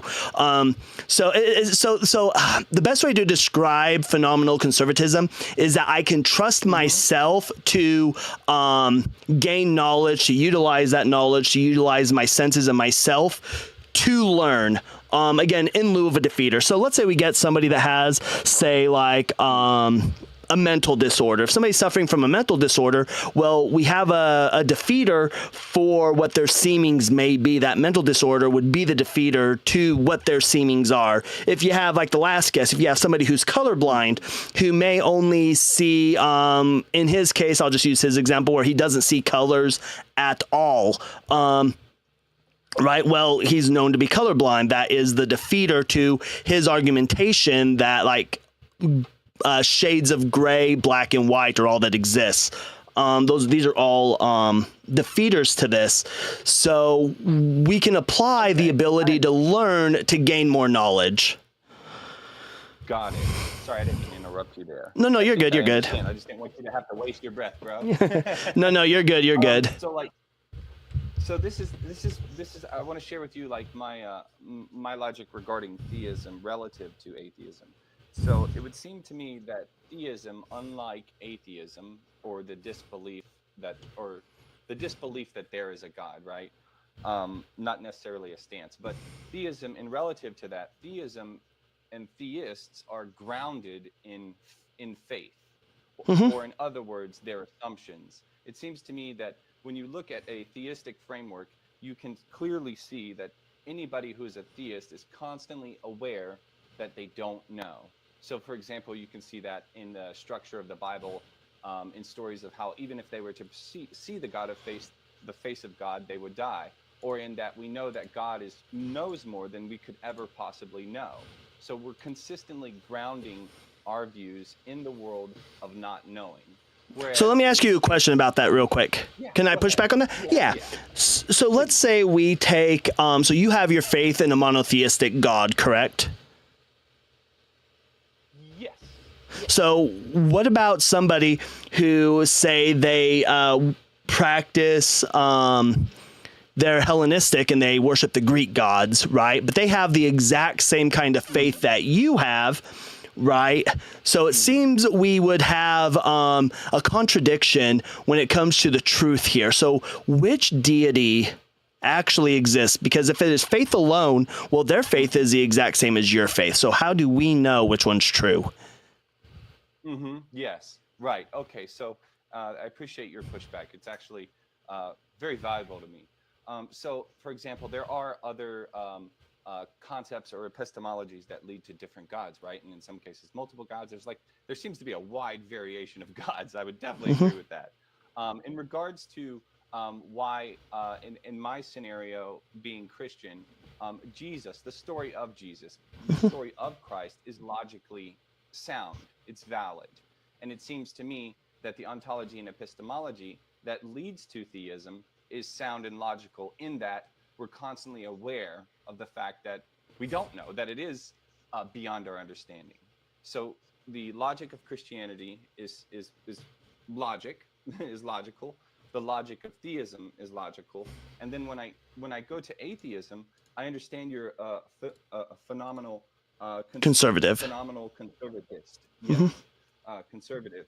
I understand that within the assumption that is applicable, because theists, we also base our views on empirical evidence and proof and facts, but nonetheless, the assumption is contradictory to claim that my beliefs are based on proof and evidence, when in fact, everything is based on an assumption, whereas it is not contradictory to agree that my views are based in faith and everything I believe is based in assumption. Well, let me give you a little, let me give, yeah, let me give you a little pushback though, because you said, and I don't want to misrepresent your argument. Your argument is that a belief in Jesus is valid and sound, and thus it'd be reasonable to believe in this, correct?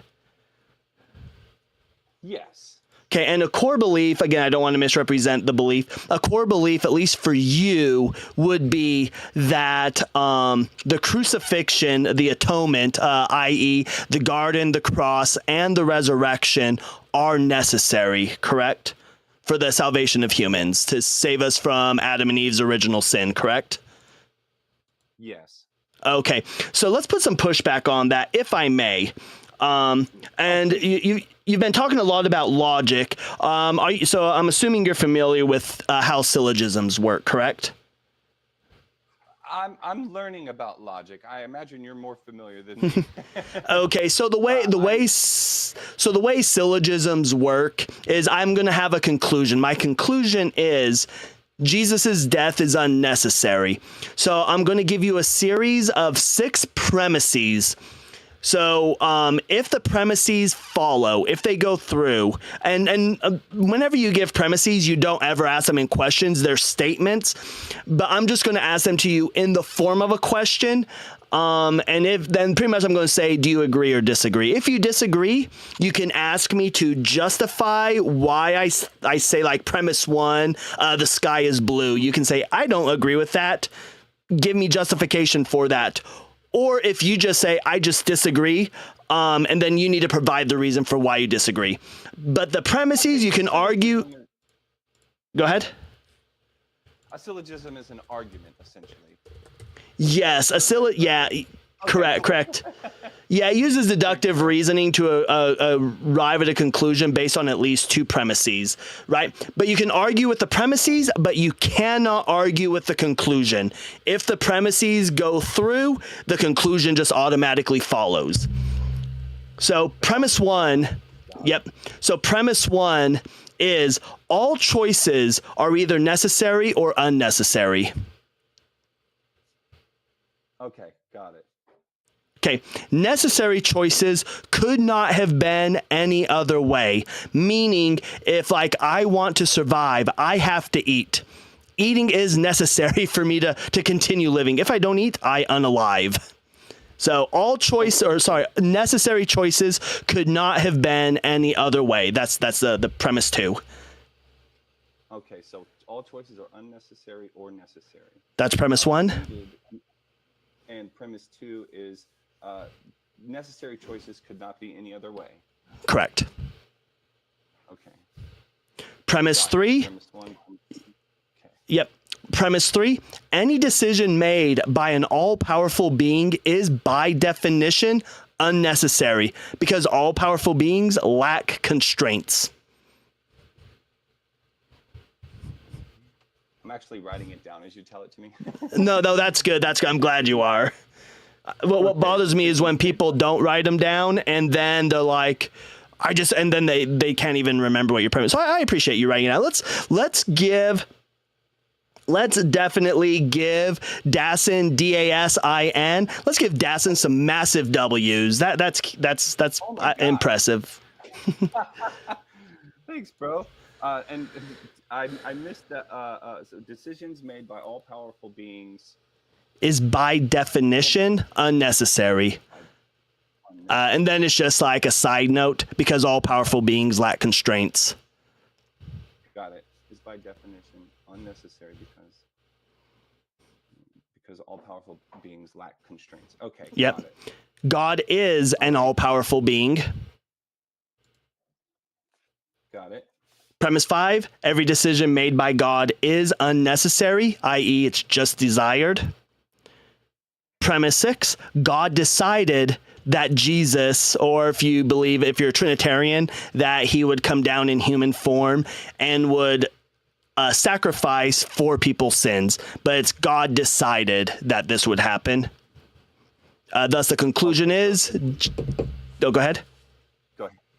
God decided by Jesus. God decided that Jesus or himself, it depends on if you're a Trinitarian or not, but God decided that Jesus would die for people's sins. Got it. Conclusion, Jesus' death was unnecessary. God just desired it. Okay, let me take a look at this argument if you don't mind. I don't want to just waste time on the air, but I think oh no, you're good. I actually need to think about this argument. Yeah, and we don't need to do the 15-minute thing because we've only got one other person waiting. But I will say after Gabriel, who's in here, Gabriel will be the last debate for tonight, depending on how long this one lasts and how long Gabriel lasts. But if Gabriel and I are still talking, once we hit midnight, Gabriel will be the last one. All choices are unnecessary and necessary. If it's necessary, it could not be another way. Decisions made by an all-powerful being is by definition unnecessary. Oh, because the being is all-powerful, correct? Correct. Okay. Choices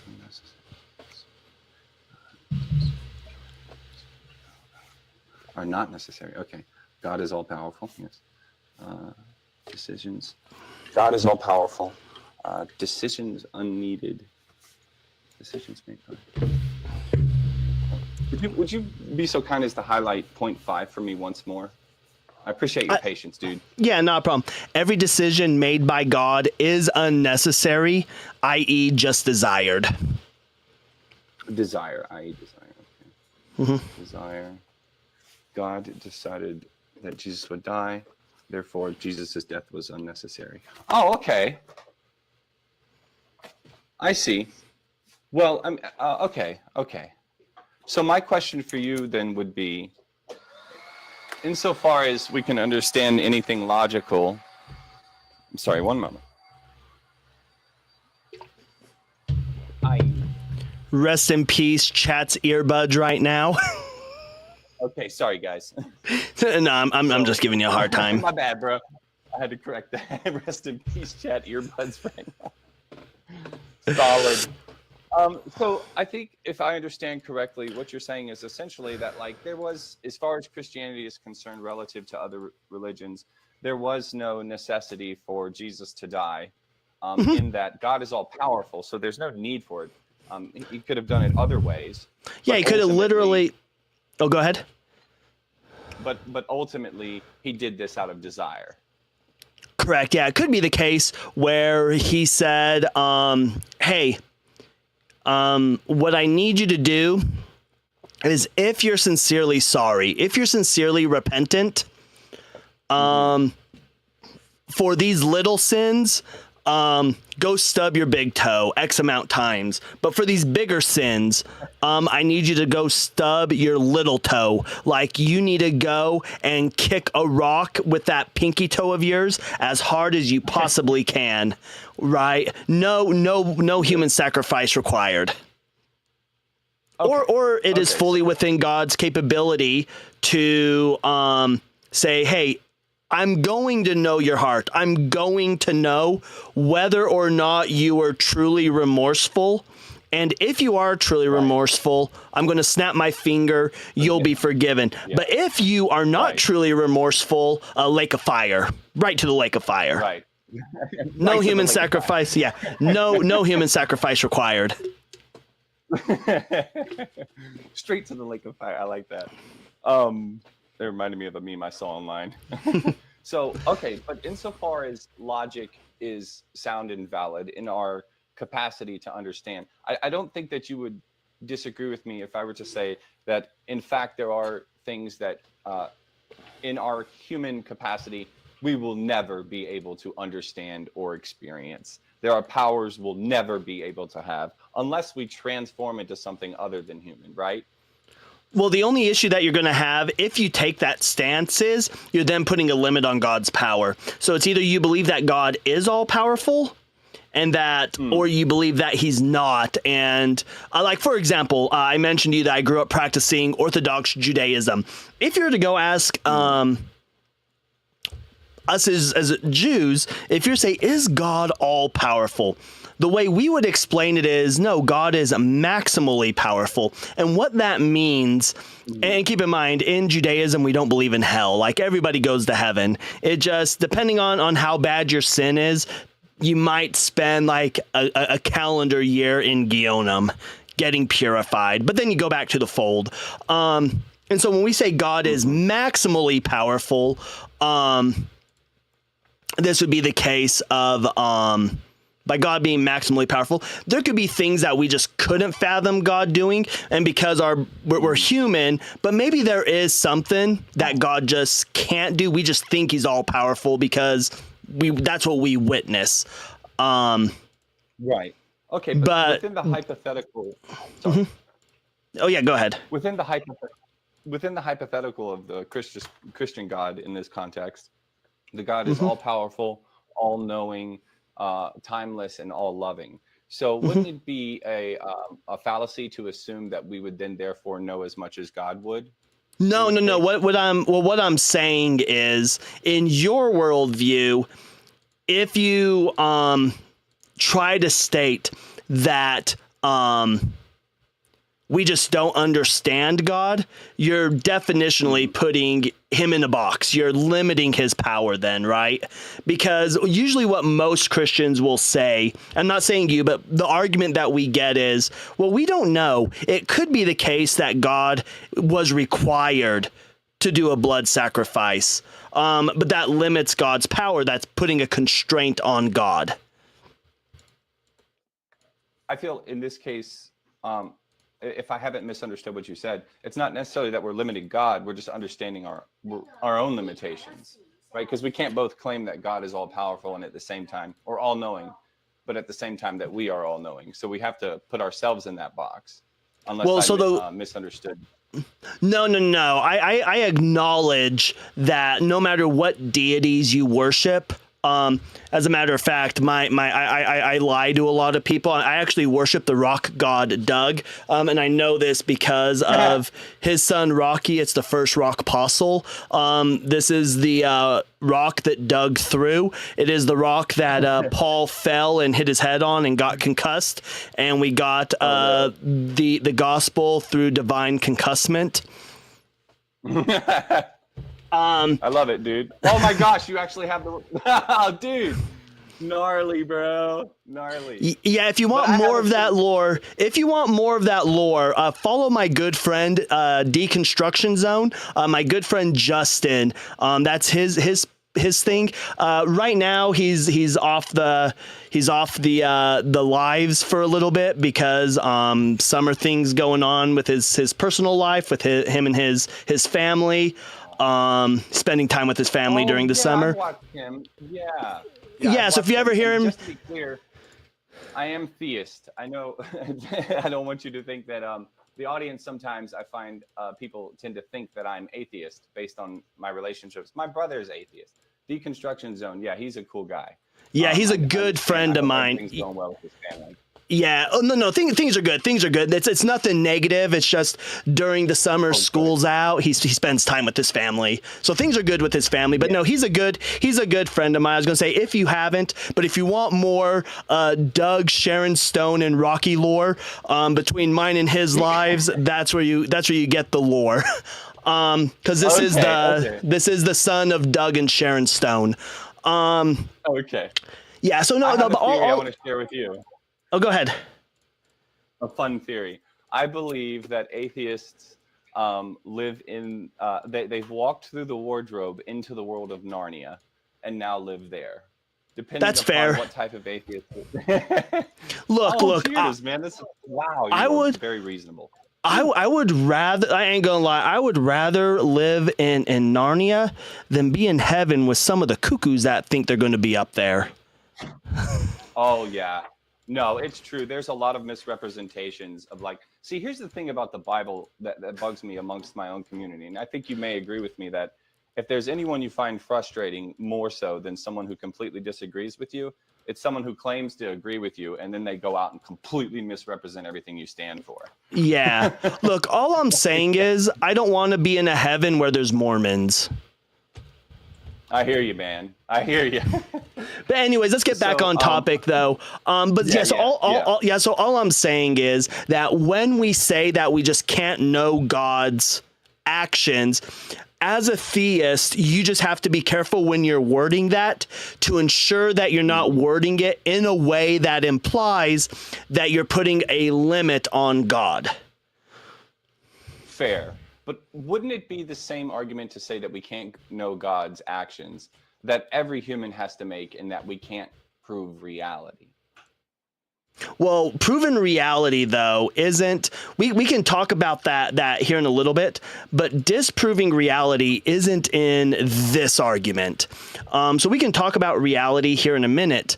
But what I'm showing is because your argument was, and this is to refute your argument, that the belief in Christianity is sound, valid, and rational and reasonable, but what I'm saying is that it's really not, because if it is the case that Christianity hinges on Jesus's crucifixion, death, and resurrection being necessary, but I can give you a logical syllogism that proves that it wasn't necessary, well, your belief, your argument might be sound and valid, it's just not reasonable anymore. I understand the syllogism you provided. But unfortunately, it seems to me that in this case, it requires an assumption that we know as much as God does, if not more. Well, the question then would be: does God? How do I want to phrase this? Because I don't want to trap myself. No, it's okay. But that's why I was referring to. And I'm not. I don't want to. Let me give you a moment. You gave me a moment. Shoot. I'm sorry. Yeah. So is it the case that there are laws that supersede God that required the blood sacrifice, and that is why God commanded the sacrifice or required the sacrifice? Or was the sacrifice necessary because God desired the sacrifice? That was very well put. Give me a second. Okay. So it's not that there are laws that God is subject to. It's that we as humans are. That's the way I should have worded it. Is God subjected to that's how I should have worded it. But as limited humans, so for example, here's I'd like to share with you my logic behind Christ, right? So God is perfect, and for something to be perfect, it cannot contain any imperfections. We as humans are inherently imperfect. So unfortunately, we cannot have a relationship with God. But due to Christ, the human that is perfect, there is a direct connection between human and God now. So Christ lived with zero sin, did nothing wrong, and then ultimately in the end was tested and died in the most violent way, cat of nine tails. I'm sure you know the story, on the cross, nails. And even in that act in and of itself being performed upon him, he continued in perfection to even love the people who were killing him. So this is God as a human, and therefore humans can now, through the perfection of Jesus, be cleansed and become a part of that which is perfect, which would be God. And it wouldn't be that God is subjected to those things, but that we as humans are limited, and for that reason, we need Jesus. And that I believe this to be the logic, valid and sound argument for Jesus relative to any other God.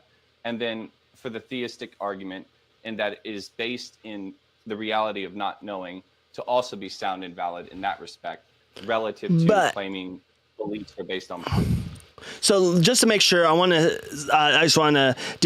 so are you suggesting that sin and evil cannot be in the presence of God? I just want to make sure. They cannot be part of God. So they are separated from that which is perfect. So when you say separated, what do you mean by separated?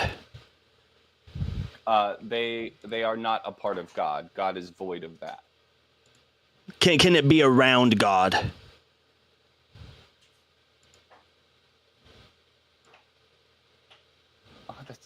My brain just exploded. Would you expand on that? Yeah. So when we read Job, right? So we read Job. We have where we're in the God's throne room, right? God's throne room, and the angels are going to meet, because there's the heavenly court, and Lucifer is among them. Lucifer goes to God's throne room, and God notices him, and God, and let me get this brought up real quick, because when God talks to him, God kind of talks to him like they're an old friend, like, hey friend, I haven't seen you for a minute. So what it says is Job chapter 1, starting on verse 6, and we'll get this brought up on the screen. Oh, that's not the one I wanted. Let me see which one here. This is the one I want. Right here.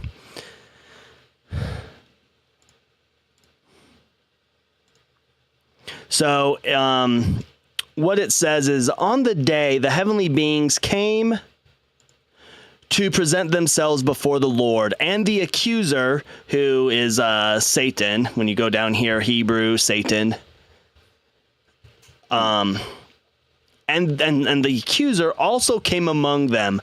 The Lord said to the accuser, "Where have you come from?" Which kind of questions God all-knowing, he should know where Satan came from, but that's neither here nor there. The accuser answered the Lord, "From going to and fro on the earth," and that's how we know this isn't on the earth, because he says, "I was going to and fro on the earth, and from walking up and down on it," so we get a little Dr. Seuss here.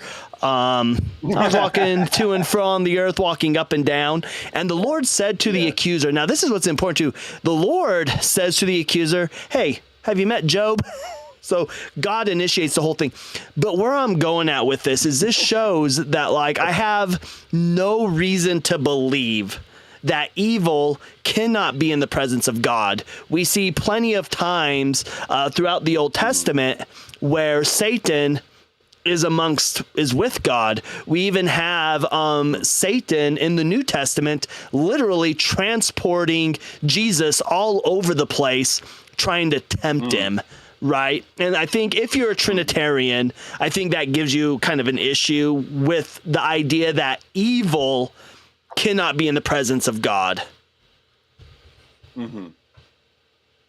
Okay. Now, what I could say, what I think would be reasonable, is if a theist was to say that, hey, God chooses to not have evil around him, and because God makes that choice, God then made the atonement necessary, and because we are God's creation, we must then accept the atonement because that is God's will, God's choice, God's decision for the atonement. And again, I would concede that if I was a Christian, I would have to agree that, yeah, I have no choice. God is the creator of this world. What God says goes. But I don't think that defeats that God is still desiring it. God desires to not have evil in his presence as far as humans are concerned. He seems to not care with Satan, but God desires to not have evil in his presence. God desires the atonement. Okay, so just so I can get a better understanding of your view, is this a relevant question? What is your belief on free will? I'm a determinist. I don't believe free will exists. And to be clear, if you debate with some other deconstructionists, use the term freedom of choice or something like that. Some deconstructionists really get caught up when you use the word free will. I know you're using it like, do I have the right to choose A or B?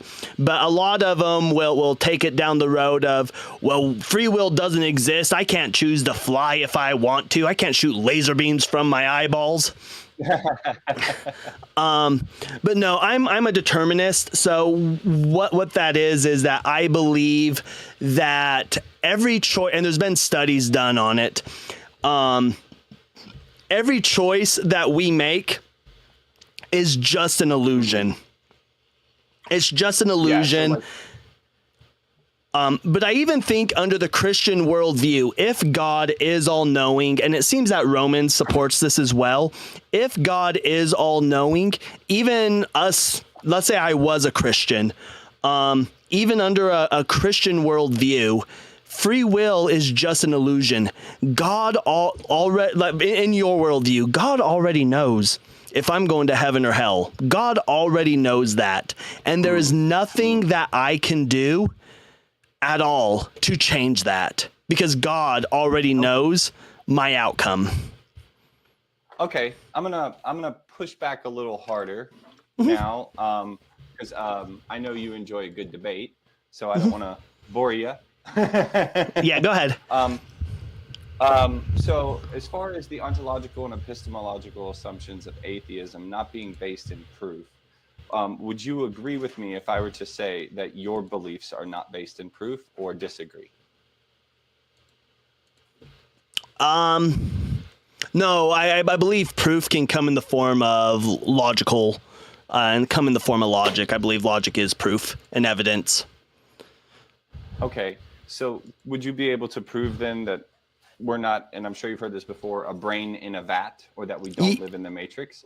Oh, yeah. Because of phenomenal conservatism, it is the case that my seemings seem to show that I'm not in the matrix. But the question that I would then ask you, though, is we do have evidence that God lies, right? So it is the case that when we take a look where God sends strong delusions, which is in 2 Thessalonians, I believe. Let me double check. Are we not all, in some sense, lying or suspending reality for the sake of necessity? Wait, are we what? are we not all, both theists and atheists, lying or suspending the unknowing of reality based in necessity? Oh, I'm not Are your worried assumptions about. not assumptions? Oh, I'm not worried about whether or not. Yeah, Second Thessalonians chapter 2 verses 7 through 12. Well, no, it's not about this necessarily, right? Because even in your worldview, so what's going on in Second Thessalonians chapter 2 is that these people, they know good, they know about the afterlife, they know the gospel, but they are still choosing to do evil. Now, keep in mind, if you know much about, I'm assuming you've read Paul. You've read a lot of Paul? Well, I'm going to be honest with you, just in good faith. I haven't read a lot of the Bible. I studied a lot of it when I was younger. Okay. Paul, I've read some of. Yeah, you've probably read more than me, to be fair. Okay, so Paul, are you familiar with who Calvinists are? Have you heard of Calvinism? Yeah, Calvinism. It's like basically, as far as I understand it, it's like anything that's not Catholic, or in some sense it's unorthodox. No. Calvinism is a belief, so they are sola scriptura. Sola scriptura means they take what the word says. There's no human interpretation. What the word says, that's what it means. And so in Romans are like that's their book. And essentially Romans talks about how and it's where people are questioning, like, hold on, if God has revealed himself, if we know that God exists because God has revealed himself, then why is it that not everybody is Christian? Why are some people still being evil? And essentially it's where Paul says, hold on. Who's the potter here? You're not the potter. God's the potter. And God, as the potter, has the right to make some people for the purpose of destruction. That's what they're done. They are made for the purpose of destruction, and other people are made for glory. And this was chosen beforehand. God predestined this. And the reason why some people are chosen for destruction is so that those who are picked for glory will look at the people being destroyed, i.e. in the lake of fire, and be like, thank God that's not us.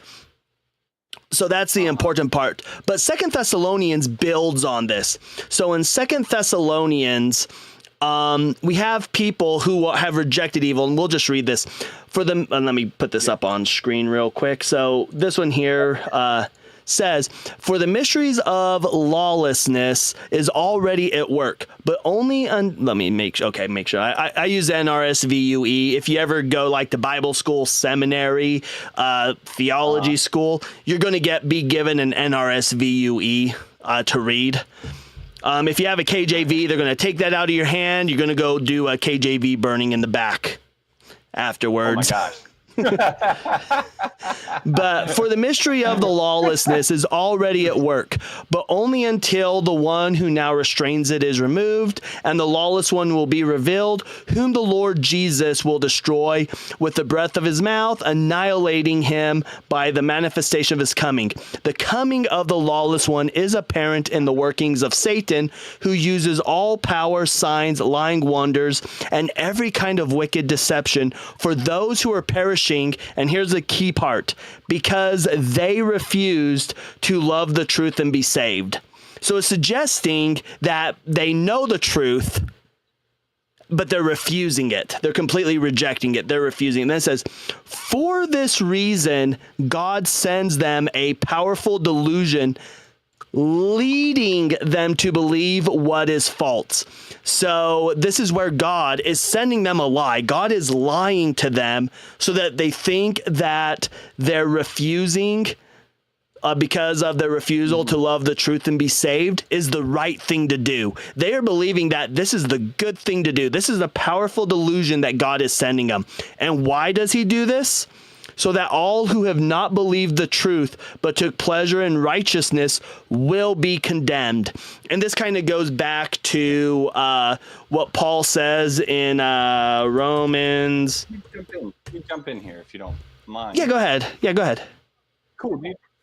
So would you, I have two questions for you. So one, can you acknowledge that your beliefs are not based on proof? Or if And two, I'm asking you whether or not you would argue that God is evil or that Christianity is bad or immoral. Wait, what was that again? Yeah. So your views are based on assumptions. Do you disagree with that? That you don't have ontological and epistemological assumptions, and that your belief structure is not grounded in that? And two, my epistemology comes from phenomenal conservatism again. So when I'm reading the scriptures and I take all things considered, it seems to be that this is the case. This is a theology. So this does ground my epistemology. When we look at my ontology, it's going to depend on what we're talking about. Like if we're talking about morals, I ground my ontology on empathy. Okay. But we still have to make an assumption before we can ground it, right? In this case? Or no? In the bottom, like we're all going to have presuppositions for anything that we ground. Your presup is God. But my presup, I guess, is that my seemings I'm justified in believing that my seemings seem real unless there's a defeater. And that is the case that even you utilize phenomenal conservatism. You just don't realize it. But even you utilize phenomenal conservatism when you're reading the scriptures. To deny phenomenal conservatism is quite literally to deny that reality exists. Because you utilize phenomenal conservatism to come to a realization that God exists. Well, see, this is where I run into. So, for example, in theism or in Christianity specifically, I believe our grounding in God is in faith in God. Faith. So faith being the belief in something that we don't exactly know, and something that we could never know, right? But we talked about why you can't. Sorry, 1 second. Yeah, go ahead. So no, you go ahead, bro. Sorry. Well, I was saying, but we already discussed why. Yeah, we already discussed though why you can't ground faith. You can't ground belief in faith because we run into the issue with the Greek gods, which is why when you brought up, well, when it turns to Christianity, it seems to be that Christianity seems to be the most sound, valid, and reasonable and rational, which is why I then ran you through the syllogism concerning the crucifixion being necessary. Because if it is the case that the crucifixion was just decided by God, then Christianity is no longer, you have a sound and valid argument, sure, but it's not reasonable, right, or rational. The reasonability and the rationality of it goes out the window. So it's a sound and valid argument, it's just not rational. And that's the issue that we're running into. Yeah, so as far as Christianity is concerned, in the syllogism you provided, and if I understood it correctly, you would have to also have the presupposition that God is not all-knowing, and in that we would be able to supersede God's logic. And so well, this is based on your worldview. If you don't believe that God is this presupposes God being all powerful. So when we do an internal critique, I'm taking your worldview, right? So this is your worldview that God is all powerful. Now, if you don't believe that God is all powerful, then the syllogism doesn't work. But you would have to acknowledge that God is not all powerful. But it also negates the belief in my worldview that God is all knowing. So while it is a valid argument, I don't believe it to be sound. Well, to be all powerful would mean that you are all knowing, because if you're all powerful, you could just snap your fingers and become all knowing. Okay, fair enough. But then it would also make the argument invalid. Well, no, it doesn't, because the question then is, right, this goes back to the first thing that you would need to then answer. Does God require the atonement because the law supersedes God? Or did God desire the atonement, so he willed the atonement to be necessary? The atonement would be necessary, not due to God, but due to humanity. Well, no, but could God, in is there a possible world where God could have just said, hey, no human sacrifice. You just need to go stub your toe. Is there a logical world where God could have willed that? This would then mean that God is not all powerful, or that we know more than God. No. This doesn't mean that we know more than God, right? Because because when you say, once you bring up us trying to compare our knowledge to God, that is suggesting, and this is why I said you have to be careful how you word it, because this is suggesting that there is something constraining God to require him to will the atonement, right? And that's where you start putting constraints on God. That's where you start limiting God's power.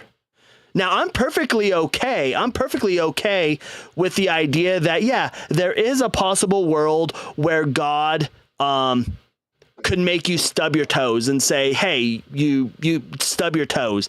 But that's not the world God created for us. The world God created for us requires the atonement. But the question is, does this world require the atonement because God wanted the atonement, or is there something constraining God to make the atonement necessary? That's the question you have to answer. It would appear as though God, I could see how, as an atheist individual, it would appear as though God is the one constrained in the theist worldview. But in fact, there are very few theists that would ever, under any circumstances, not claim that it is we, the humans, who are limited. And so, again, I just for the sake of keeping a good debate and not fawning for you or lying to you, because obviously you're not susceptible to like flattery or anything like that. You're here to do the debate. So I want to push again. Would you say that your worldview is based in proof, something that you know, or that it is in fact does require assumptions before you can reach constructive phenomenal conservatism? No, it just uses reasoning and logic. Okay, so in that, so it doesn't have epistemological and ontological assumptions? No. Like, you just have to show me why I'm not justified in believing that my seemings seem real. You just need to give me that defeater.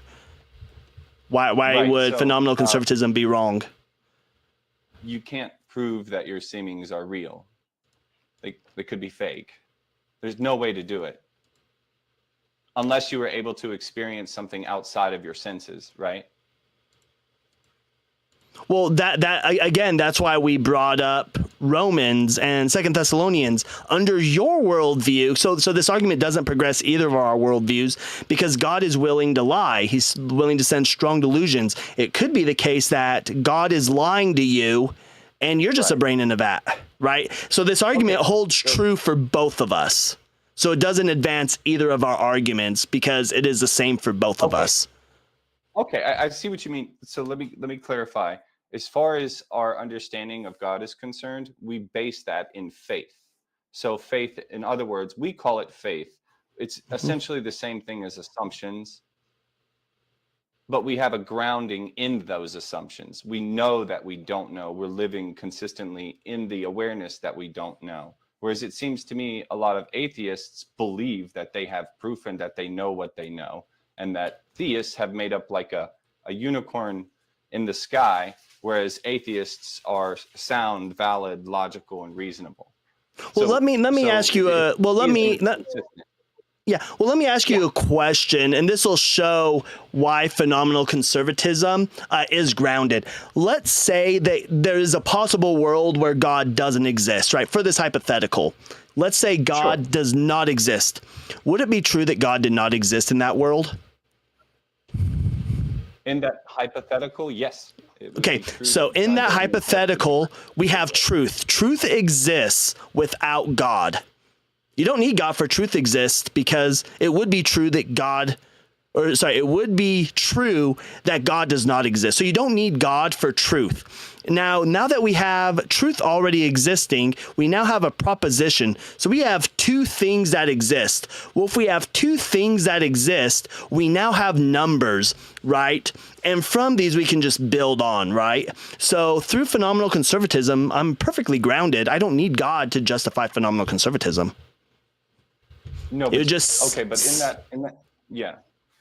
in that hypothetical world, where the hypothetical that there's no God in that world, you still are incapable of proving that that world is real, and so you have to assume that it's real, and then that would lead to phenomenal conservatism, right? Phenomenal conservatism is not possible without first having the assumption that reality is real, and that you can even know anything. So it's still based in faith, ironically. Well, hold on. That's not true. It's based off logic and evidence, because logic is evidence, right? So it's based off evidence. But it could be the case. You're absolutely right. It could be the case. Could be that I am a brain in a vat. You just need to provide the evidence that I'm a brain in a vat. It could be the case. Absolutely. But I am justified, right, in believing that I'm not a brain in the vat because I haven't seen any evidence that I'm a brain in a vat. Okay, so as far as evidence is concerned, would you disagree with me if I were to say that there is a clear differentiation between something being evidently true and something being able to be proven as true? Well, it depends. Well, say that again. Would you agree with me in that evidence and proof are different, not the same thing? Oh yeah. Like I don't. Yeah. They're different. We use evidence to get to truth, to the probability of truth. Real quick, I just realized I need to subscribe to you. If you guys are watching. Oh yeah, I appreciate it. I appreciate it. Yeah. So evidence. Yeah. So evidence is what leads to justified truth. And like, what's your definition of knowledge? So as far as knowledge is concerned, if we can assume to know anything, then we could base our knowledge off of evidence. And of course, all evidence is based in faith. No, it's not. So, no, it's not based in faith. That's not true. I disagree. I completely disagree. Or assumptions. No, it's not based off assumptions. Like I can make an assumption. I can make an assumption, right? But unless it's proven to be false and I can see that it's repeating, like it'd be ridiculous for me to go outside and say, I'm going to go see a purple sky. Be ridiculous to state, right? Unless you can provide me evidence that there's ever been a true purple sky. Right now, if we're talking about like a sunset, yeah, you can take me out during a sunset and I'm going to be able to explain to you why the sky appears to have a purple hue to it, right? But that doesn't mean the sky itself is actually purple. There's a justification for it. There's reasoning for it, right? So I don't take a purple sky on faith. I'm able to look at the evidence and come to a justified true belief. I don't see any logical conclusion wherein one can say that they understand that they understand all of reality and every relationship between everything that is in with the reality. Oh, those words never came out of my mouth. I don't think we can do that. I think so how can we? I think to say we can know everything, you run into contradictions. It contradicts itself.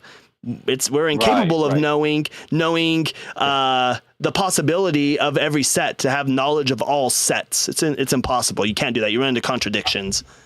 Yeah, I'm actually really happy to hear you say that. I was debating Matt Dillahunty. I don't know if you're familiar with him, but I know him. We don't know everything. He was like, we don't know everything yet. I was like, what do you mean yet?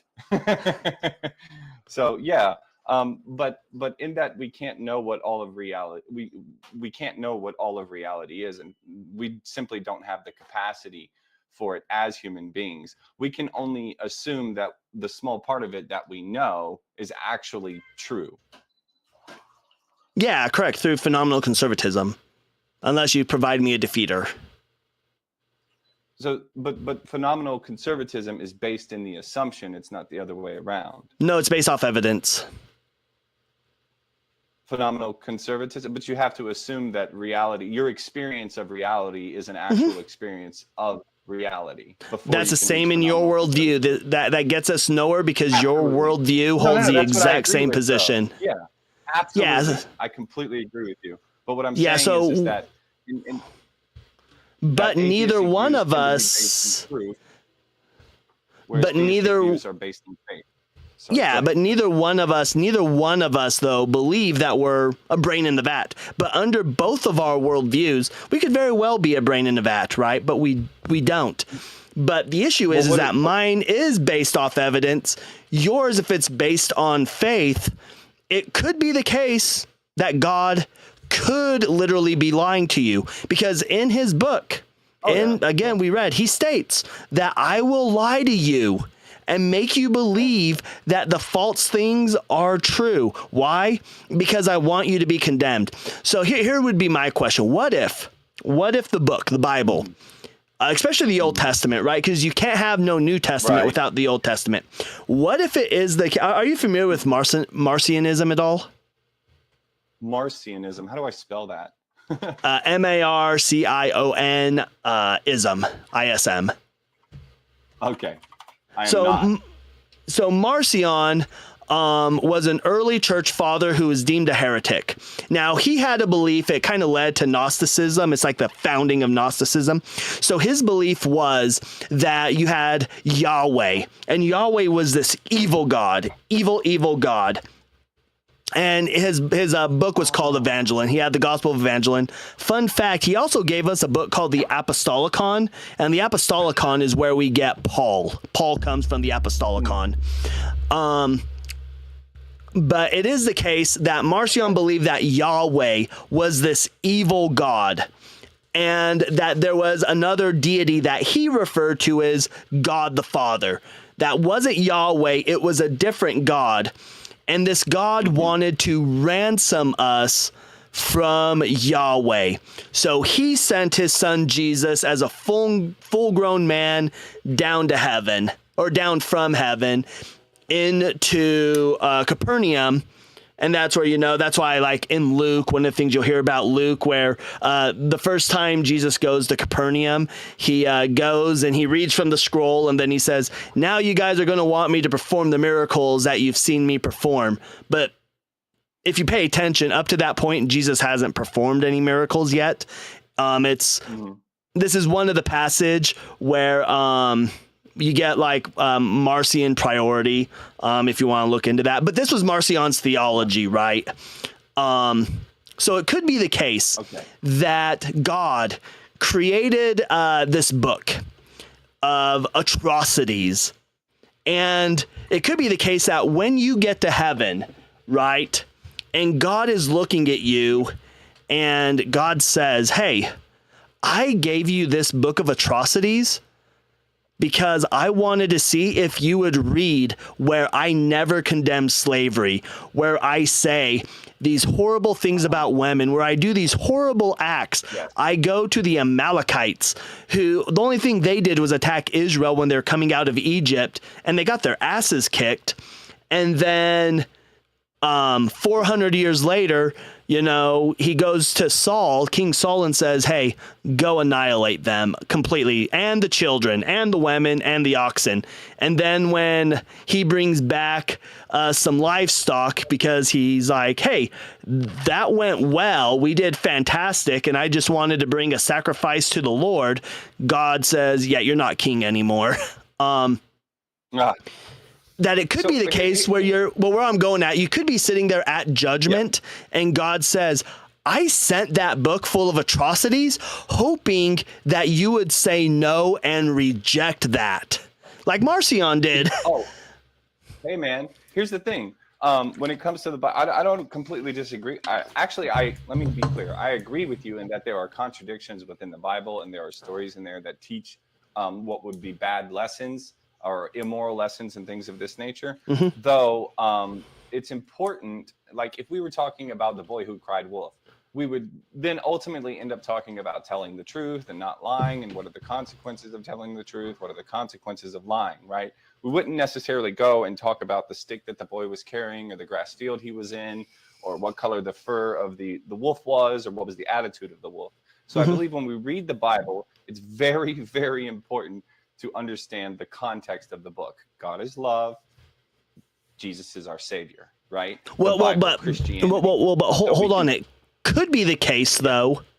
It could be the case because this is the issue when you take it on faith alone, though. It could be the case that you're going to stand before God, and God's going to say, and you're going to look and say, but Jesus.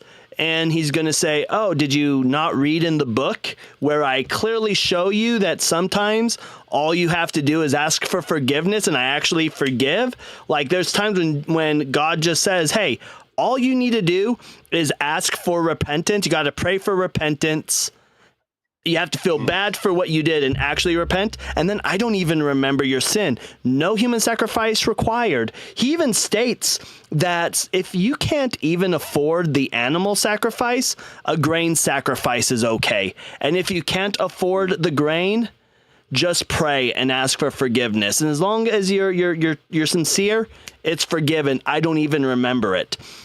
And you go, but Jesus, but him, he's like, yeah, I do atrocious things. That the book says I do these atrocious things. That was just to make you feel guilty.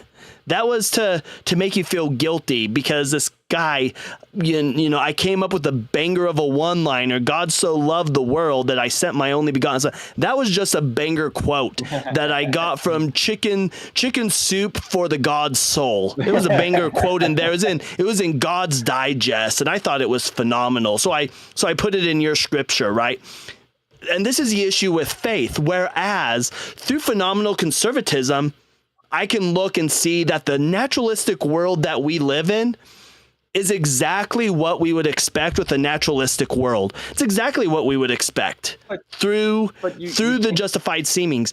But you have to justify not only the moral atrocities in the Bible, but you also have to confront with the natural problem of evil. Why is it that before humans even existed, the earth went through 5 major mass extinction events? Unless you're a young earth creationist, and that's a whole different topic. But I do want to say, like, it's very important to acknowledge the fact that phenomenal conservatism is also based. It's not possible to have phenomenal conservatism without having assumptions of reality, ontological and epistemological assumptions. And that doesn't differentiate faith, but also in the same breath, it's important for theists or Christians to realize that they can't prove God.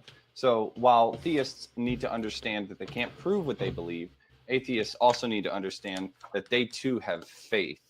As far as the logic of Christ is concerned, if we take the Bible out of context, or with God being love, there are a lot of arguments against Christianity, and atheists alone do not do that. There are tons of Christians who will take certain parts of the Bible and then try to use it for their own personal narratives, and then go out into the world and force all types of unloving things upon people. But that's a misrepresentation. Well, let me ask you. Let me ask a clarifying question. What's your definition of faith? Good question. So essentially, faith is the belief in something you cannot prove, or you cannot necessarily know or conceptualize entirely. Okay, yeah. See, so that would be the difference, right? Because with faith, it doesn't matter. You could literally have right now, you could have an angel of the Lord appear to you, but as a man, because that's how in the Old Testament, that's normally how angels appear, as men. They look like men. And he could appear to you right now and say, hey, just your friendly neighborhood seraphim stopping by. God doesn't exist. We made him up. And your faith, having been told this, would say, no, faith, I have faith. And then the seraphim leaves, and that's not going to move you. You're still going to, because you didn't know it was an angel, and you're just going to be like, yeah, God still exists. And that's faith in anything, right? Flat earthers You're not a flat earther, are you? No, come on, bro. Hey, I just have to be clear. So No, a few fair, months fair. ago, so one of the big arguments that flat earthers use is that there's not a 24-hour sun. They even argue that you can't go to Antarctica, right? And I pay attention to a lot of flat earth communities on TikTok. I have some good friends that are in the flat earth community. And this past winter, there were about 12 flat earthers that went to Antarctica. They went there on an expedition. And there's a few of them that legitimately recorded the 24-hour sun that was down in Antarctica, right?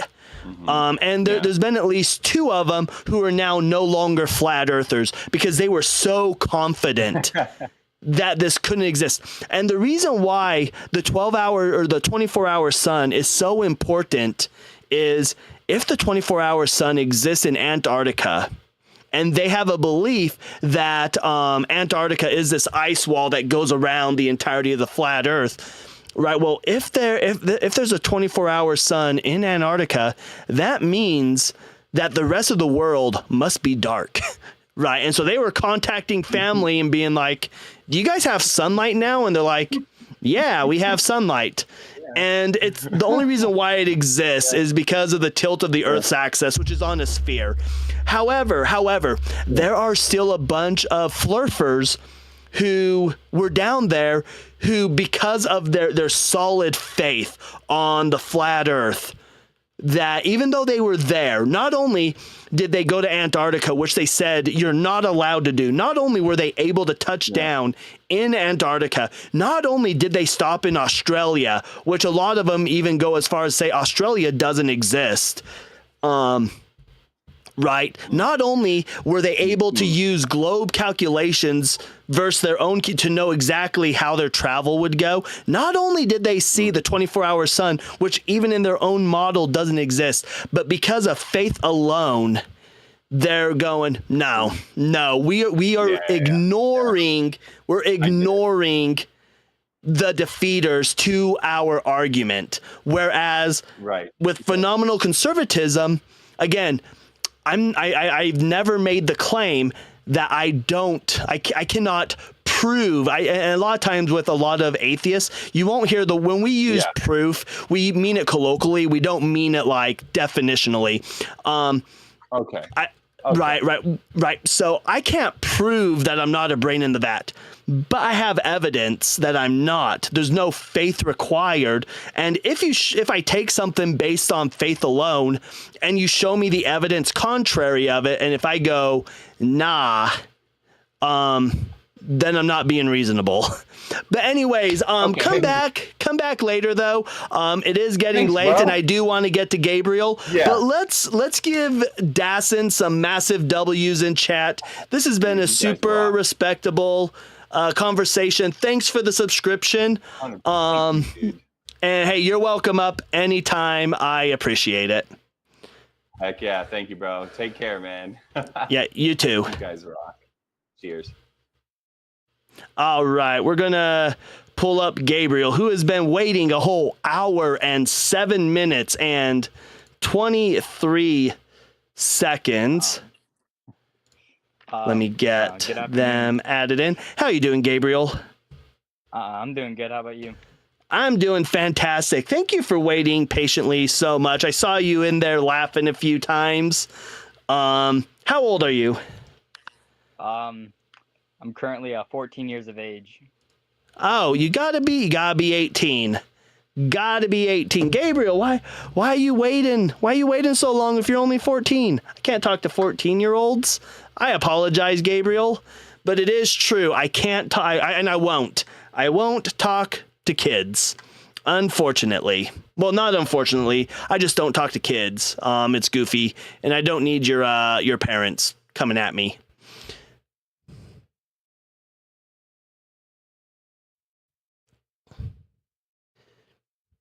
And with that said, everybody, man, Can we put like W Gabriel for waiting, but L Gabriel for being underage? I genuinely feel bad. I genuinely feel bad for that. But hey, I will be back tomorrow night, running. I don't know what topic I'll run tomorrow night. But I am banned on TikTok until Sunday. However, I'm genuinely curious to see what's happening. We only have a few more days, because I think the 16th or 17th is all we have for a potential executive order to extend the TikTok ban again. I don't know if it's going to get extended again, though. I think Trump has exhausted all of his days to extend it. So this might be how we're going on from now on. Also, if you want to join the Discord,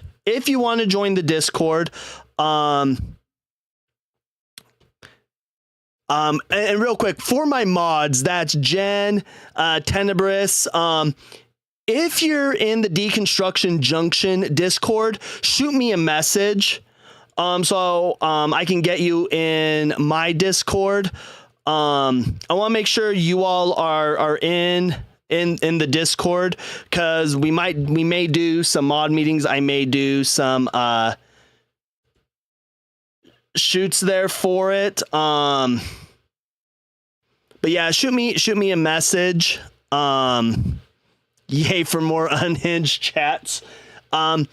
And I don't know if Rolly's still here, but Joe is one of my good friends. You can also, but yeah, shoot me some messages. I'll get you in my Discord. But if you want in the Discord and you're not a mod, become a member, not a subscriber, become a member. That gets you in my Discord.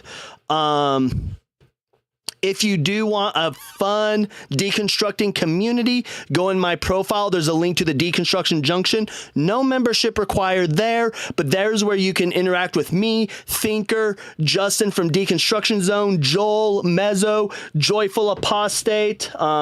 See who else we got going on in this Discord. We've got Crystal J's in there. We have Christ Before Jesus. Christ Before Jesus isn't on YouTube yet. Christina Carroll. We've got Daniel. We've got Deborah Grace. We've got Dugald. A lot of amazing deconstructionists in there. And join the Deconstruction Junction Discord and come chat with us. We have debates going in there all the time. It's a wealth of knowledge. And yeah, I'm just looking forward to seeing you all there. Let me check. I don't think I got any super chats today, but I want to make sure if I did, I get them read off. If you don't send super chats, it's not a big deal. I'm not like going to get mad, angry, or anything. It just really super helpful, helps out a lot. And let me check the date on this one, because this one is hilarious. I just don't know the...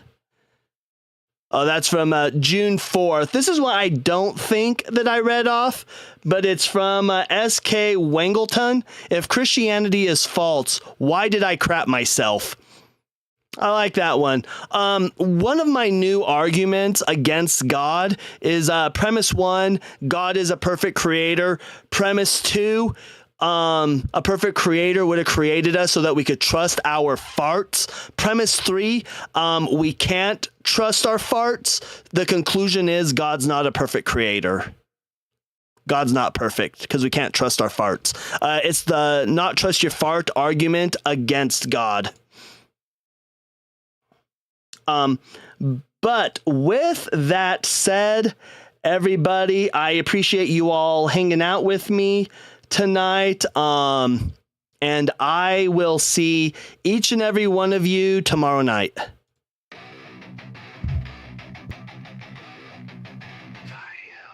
Plug in, log on, let's break it down.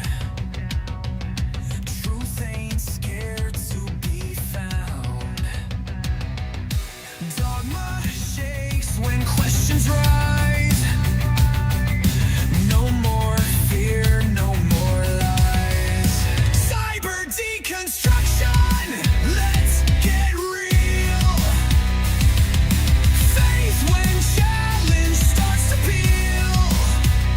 If it's built on solid ground, why is it scared to stick around?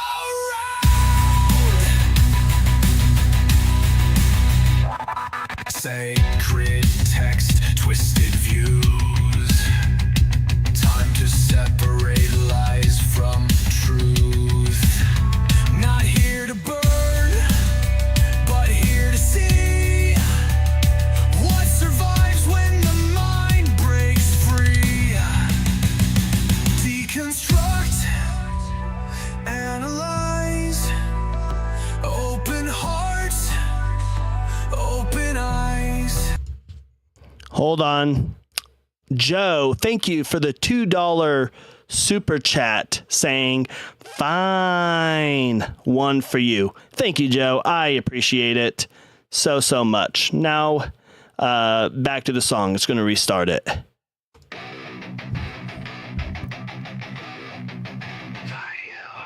Plug in